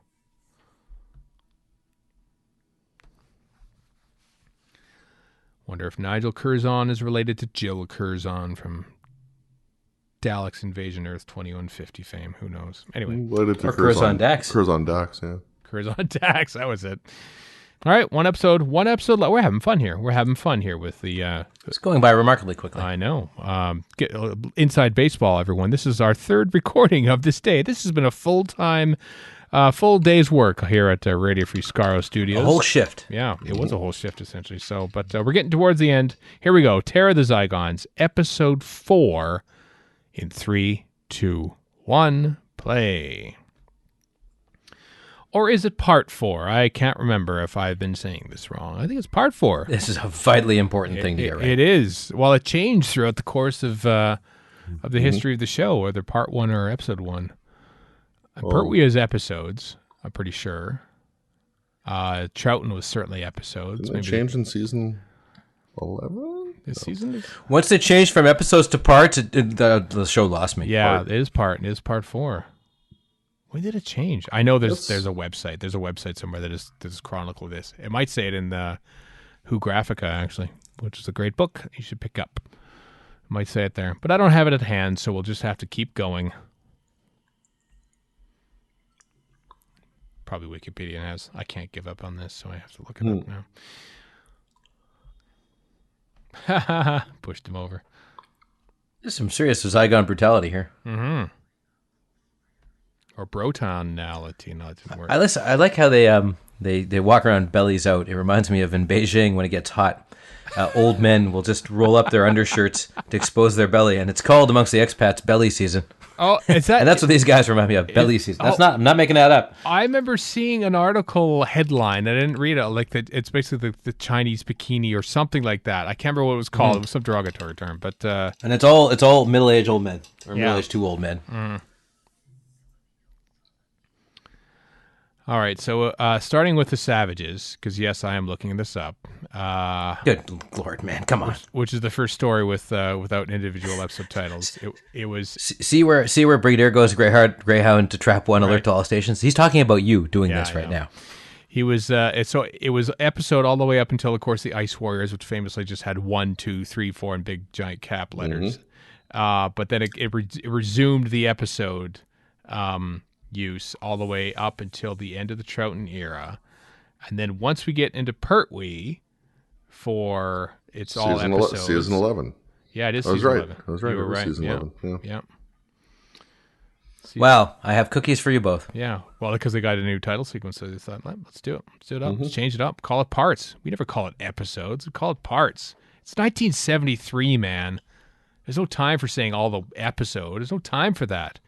You got a women's I love these. Yeah. 1973. You got a women's liber in the TARDIS, and there's an oil crisis. We don't have time to print. We don't have time. That was it, basically. The oil crisis meant they could print 2 fewer letters for each episode title, which is why you had robot and not the giant robot. Because sorry, we don't have enough oil to power the machine that makes the credits. You got to change the name. True story. You've come up with some real nonsense in your time. This might be the topper. Never. We're wasting time. Agreed. It's rare that you have a scene of that in a story about two characters saying we're wasting time. Where did they go back to episode 1?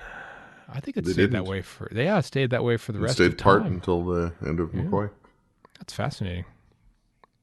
Don't you find that fascinating, Warren? I do. Not in the slightest, actually. It's duller than stats, and that's saying something. Man, I'm telling you, the Zygon dialogue, every time I look at Dynachron phase at 2, initiate descent trajectory, there's a lot of gobbledygook happening here in this in the story. That is still, I'm impressed by that shot. Yeah, it's really good. Yeah. It's quite a dazzling production. Yeah, the way they do 1975. the way they do the scale, that camera must be like inches away. Mm-hmm. And they even have like a forced perspective model that they bring out on location for some of the shots. Goopy. It's like there's does melted look cheese, disgusting. cheese shreds around the perimeter. It's actually just the camera's on its side. That's just in a donut. Yeah, that's like the cheese nozzle from the BBC cafeteria. Yes, they have a cheese nozzle that just sprays out cheese. All the unused cheese gets sprayed into this ship. Is that a thing I can have installed in my place of residence? I'm not sure A it's cheese nozzle? So you just it's- get bathed in cheese? it would be unhealthy, Chris. There are downsides you're just not seeing right now. I'm blinded. Also, I by like that cheese. just the only subtitle there. Another one I should just make into a screen cap is half-wit. Half-wit. I'm not a half-wit.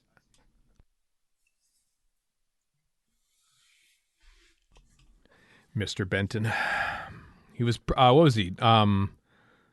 Regimental Sergeant Major, I think, at this point, RSM. RSM, yep. It's not very, it's not catchy, Was so he- he's Mr. Benton. He's never called by his full rank.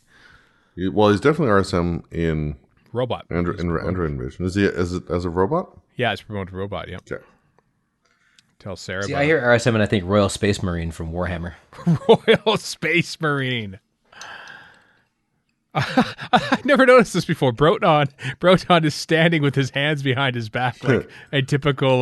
Broton, more like Broodton. yeah, I just like, I'm watching. He's basically like Tarkin here. I like how he sidles over. I know. I was going to say the same thing. Probably mostly due to the... I remember this thing makes a rude noise, doesn't it? Oh, there we It go. just retracts. Yeah, I love that. And the fact that we have Tom Baker's doctor interacting with this, like it just feels, this is a match made in heaven right here. They do kind of look like pizzas. Like they look like pizzas. Like I could see like They kind of do, Yeah. yeah. Pizza the Hut.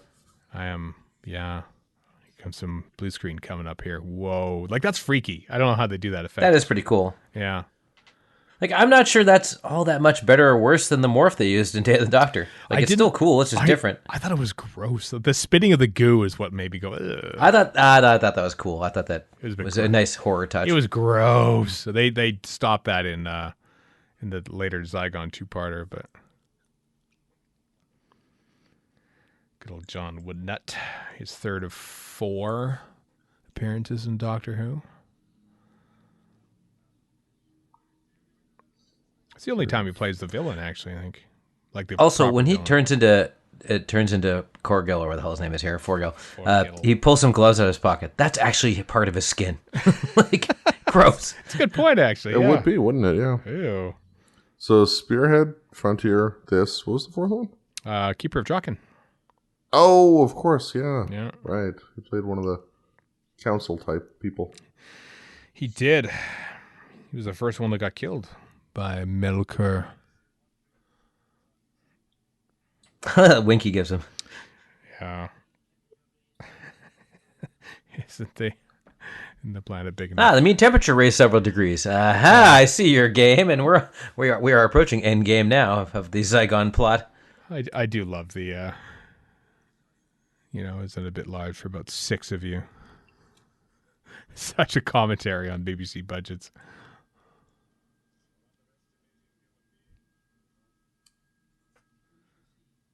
I'm not sure he is, frankly.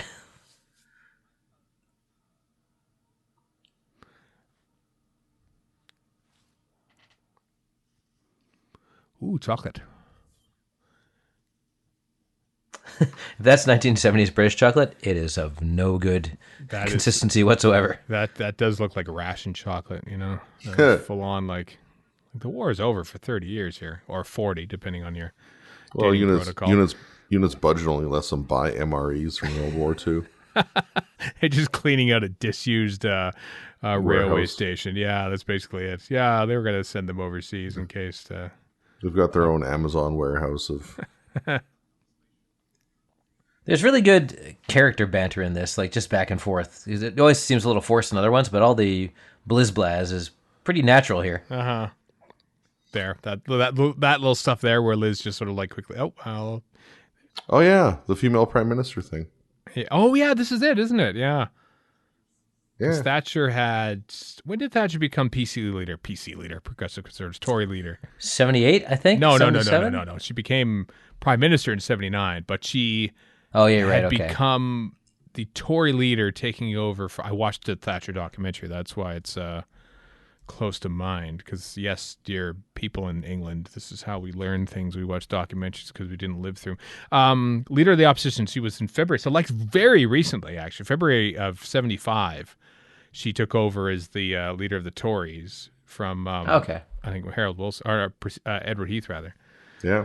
And so like literally they wrote that in. Like that's less than a month into probably when they were recording that, like a month or two. Thatcher became. That's the kind of thing that could have changed in rehearsal, of course, but but still, Just to get too political, which Doctor Who has never done, obviously. Never. One thing I love, by love I mean I'm baffled by these Leave guys, is that they all lionize Thatcher, and she was all for the EU. So I mean, huh? well, it's like Americans on the right who like look back fondly to Ronald Reagan, thinking that they would be, Yes. and yet are in bed with Russia. Allegedly. There never was a golden age, Mike. To quote Doctor Who. Nope, there never was. I just find it amusing that we'll just put a joke in that we'll put Thatcher as the prime minister whenever this takes place.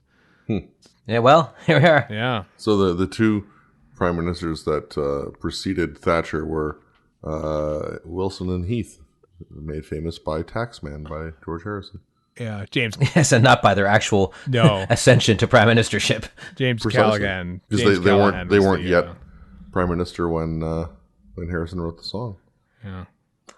By the way, I'm sure all our English viewers are like, God, just shut up. I know. You know nothing. Stop talking, idiot Canadians. And they're not wrong. Coming in their Marshall McLuhan style. You know nothing of my work, basically. Marshall McLuhan, famous Canadian, by the way. Yes, thank you. Oh, this is the shot. It all comes around. This is the shot that parts of it, I think, are used in the montage from Modern Undead. That shot there, when the Brigadier is remembering, one of my favorite sequences of all time in Doctor Who. Have we did a Modern Undead commentary? I can't remember. I can't remember. We did Terminus just recently, but was it the director of Modern Undead or something? Because we watched it yeah. Or did I watch it because Kat watched it? Yeah, I think we did a Verity? miniscope involving it. I think it was the latter. I know we've watched it twice for Peter Moffat and Peter Grimwade, respectively, director and writer. But the Doctor sort of is very cavalier about the door closing because he's more experienced, you see. He's seen the odd sliding door with titivating fronds. Mm-hmm.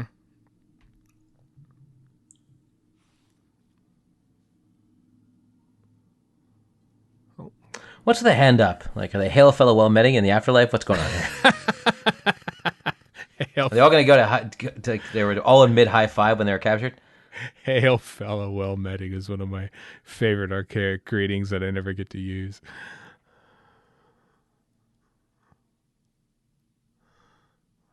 Of course, you go for the highest ranking toffee nose first, and then the working class people. That's a good point, actually. The class system. Because who else could speak for them? Yeah. Well, not this weird Scots person or the other Scots person. Well, he's a mute, basically, so yeah.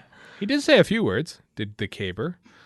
This is a fine coat he's got. I have to give Forgo credit for his dress sense. Yeah, well, he is the clan leader, McRanald, True.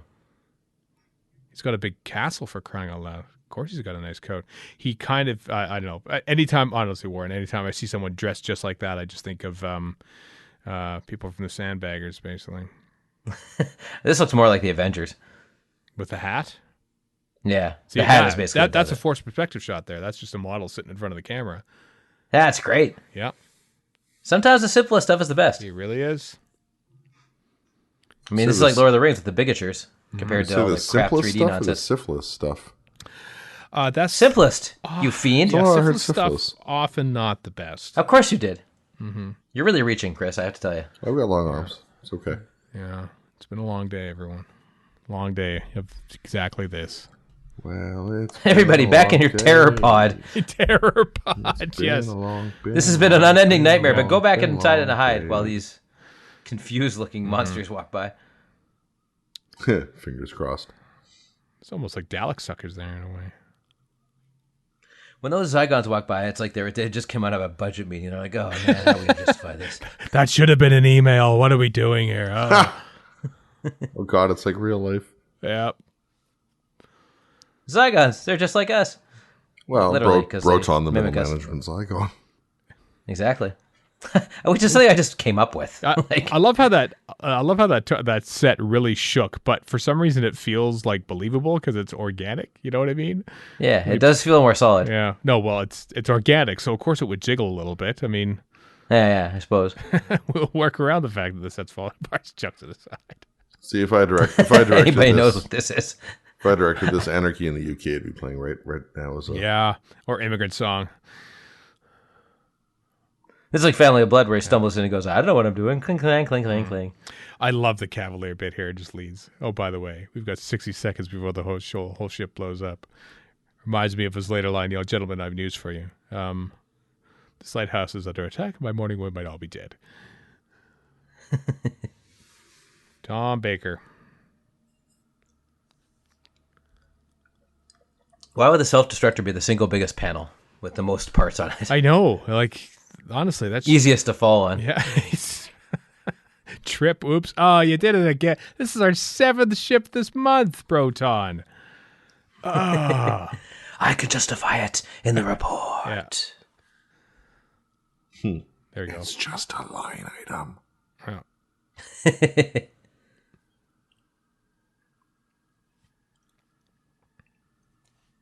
Oh, nice to see Harry dressed up now.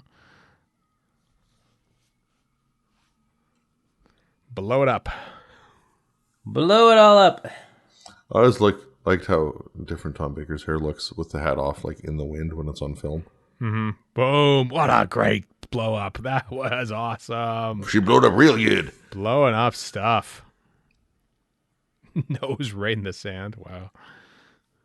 Oh, gross. Yeah, I know.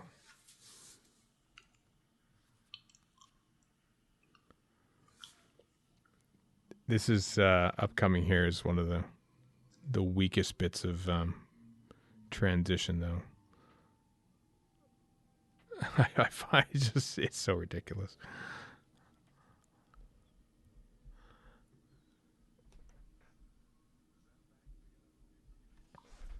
Whoa. Don't take that out of context. Yeah, no. Okay. So that's the end of the Zygons.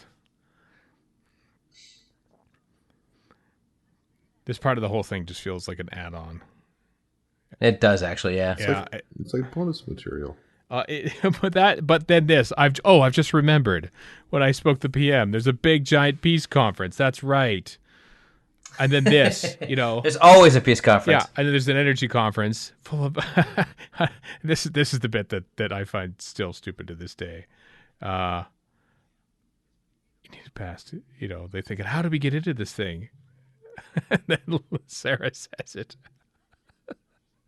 That's right, I am. Exposition. That's right, I am. That's right, I forgot, of course. I'm head of the Energy Commission. So for what it's worth, there is actually a place called Stanbridge House in London. Uh-huh. It's kind of westish by like Notting Hill and such, north of Notting Hill. Is this it right here? It's not by the Thames. This is west of Paddington.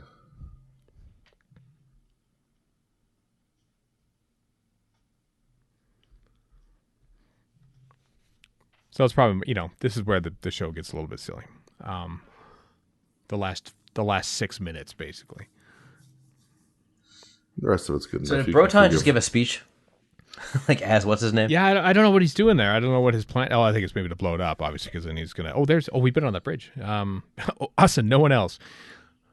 Yeah, that we filmed of some of our Gallifrey stuff there, I think. We sure did in Westminster Bridge, yeah. You did your Peter Davison run, as I recall. I was pretty pleased with my Peter Davison run. I was pretty pleased with my robot run. Yeah, it was a good robot one. I sadly, I don't think that much of the Davison run made it into the final cut, but there are outtakes available. And sadly, as the guy who did the final cut, yeah. And sadly, nobody did a Lacurtian run. No, by God, though, we did contemplate it. We contemplated kicking cardboard around to tribute the war monsters and realized sourcing cardboard was a giant pain in the butt in a foreign country. Yeah. We don't know where anything is.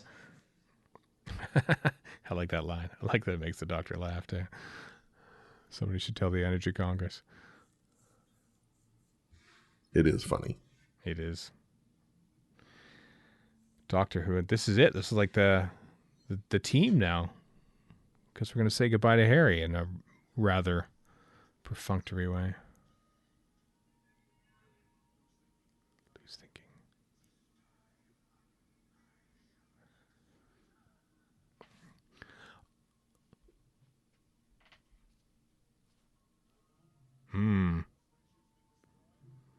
Where's he hiding exactly? Or maybe he's shapeshifted his... Oh, no, he's just around the corner. I'm just standing around the corner, that's all. He's like, WTF? Rah! Oh. I will spin mightily at you. Yeah. Weevils wobble, but they don't fall down. Also, Broton screams a lot for someone who's doing the choking. Maybe that's part of his technique.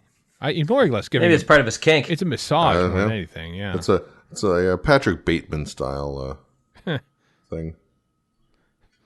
Although I have to say, for once, bullets. They're the solution. Oh, first we gotta kill the squad. Except for one guy has to die first. You want to have died. Broton looks drunk. Like he looks drunk. Yeah, they fill him. Look how badass the Brigadier looks when he plugs him, though. Yeah, I know. And of course, but also when he dropped the doctor, he just kind of had this like, I didn't do it look on his face. And of course, the interference of the cameras as the yep. guns fire. But guns actually work on something. How about that, Brigadier? In your last regular appearance in Doctor Who, you finally get to shoot something and actually have it matter. Not that it was supposed to be his last, because he was supposed to be in Android Invasion and Seeds of Doom. But Chapel suckers there. 5 rounds rapid. Mm-hmm.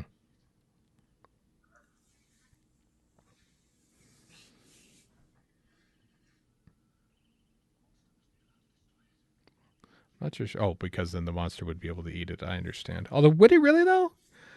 What if he just destroyed it? And then would the monster even know? I mean, the thing's like the size of a molecule to that Skarasen. Yeah. It's been established that yes. Okay. And then once the Skarasen eats it, then just goes on about his business. Mm-hmm. Well, that was a good meal. Yeah. Here we go. Oh boy. Delightful. Oh boy. And we didn't. Come on. We didn't steal the image of the Skarasen for the Pedantor T-shirt or anything. No, we sure didn't. Our friend Annette did a great knitted version of a Skarasen also. Really? Yeah. That's awesome. Like an actual, like a sort of stuffed toy kind of? Like a stuffed toy, yeah. That's my favorite shot. Just dooba-dooba-doo. Yeah, just hanging out there. Rawr, how's it going, guys? It's the frickin' Muppets, for God's sake. Oh, that was... I know, it's great. What are you talking about? Oh, boy. The only homie knows. I feel like we lost a scene there, too, but I don't think so. I think that was intentional, that little dip to black.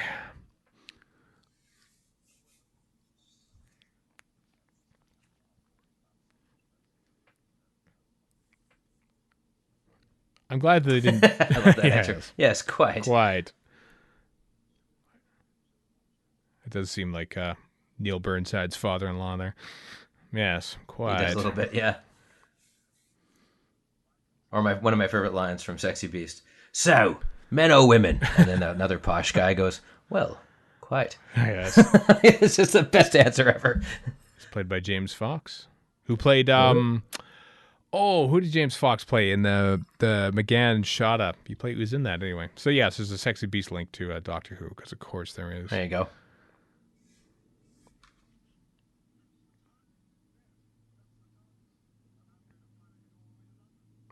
It's not going to work. Exactly. Nope. They're going to the end of the universe. Mm-hmm. You can tell that because the planet they're going to starts with the Z. This is sad. I think I'll stick to it. There. You think Dodo has a bad leaving scene? Doctor shrugs. The Doctor shrugs. Dodo doesn't have a leaving scene. I know. So this is like better. This is the next worst thing. I think I'll stick to Intercity this time, Doctor. Why? Oh, Why, well. Harry? Well, just can't go. What is the problem? Oh. Bye, Harry. Bye, Brig. Bye, politician guy we don't care about anymore. Broton. No, Duke Forlegel. Oh, let's get the stereotypical Scotsman joke out of the way here, too, before the end of the episode. I'm cheap and I like fried things. There we go. Done. Yeah. No, it's this. Where is it? Shiver me timbers. Yeah, that's the one.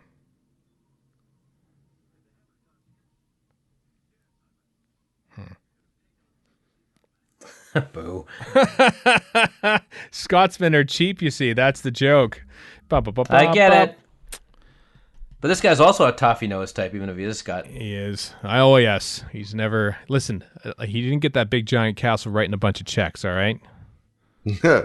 That's true. Yeah. You got a point You got there. to buy cash in the checks. Yeah. Well, that was delightful. That was a damn fine story there of Doctor Who television. Take that, I agree. Space 1999. Yeah. Yeah. Martin Landau. know if It's so I've- cool. I don't know if I've watched that since like the DVD came out a few years ago. Oh, really? Well, it's on Blu-ray now, too, you know. No, it's not. It's season 13. not. Dumb. It's weird because it was shot at the same time as season 12. It makes you think that it should be yeah. part of the season 12. Yeah. Yes, I know. Just Sorry, Yeah, I Tom- saw this problem, but I'm just not paying attention to any Tom of that. Baker season 1. Tom. Yes, we are North America, Chris. Yeah, Adhere we're to the dumb norms. over here. We're just Yeah, we dumb. are. Normally we would select the next one, but that's it. As I said, that's it for this calendar year, at least for the next foreseeable future. We always bring these things back. It's easy content, everyone. We watch Doctor Who and sometimes talk about it. I hope you enjoy it. We enjoy doing them a lot. We enjoy watching Doctor Who, both new and old, so we hope you enjoy watching it with us. Next week, though, do watch some stuff beforehand, because we'll be doing the same in talking about Toby Whittaker, our final miniscope of this this summer of time-wasting series of miniscopes. Toby Whittaker, writer of School Reunion, The Vampires of Venice, and The God Complex is what we'll be covering next week. A couple weeks' time, we'll be doing the latter 4 episodes that he wrote. So a lot of stuff from Toby Whittaker, one-time potential showrunner Toby Whittaker. Rumor. Will be the focus on the miniscope next week. So join us then, won't you? Until next time, everyone. I'm Stephen in Edmonton. We're in Vancouver. And Chris in Edmonton. So long for now.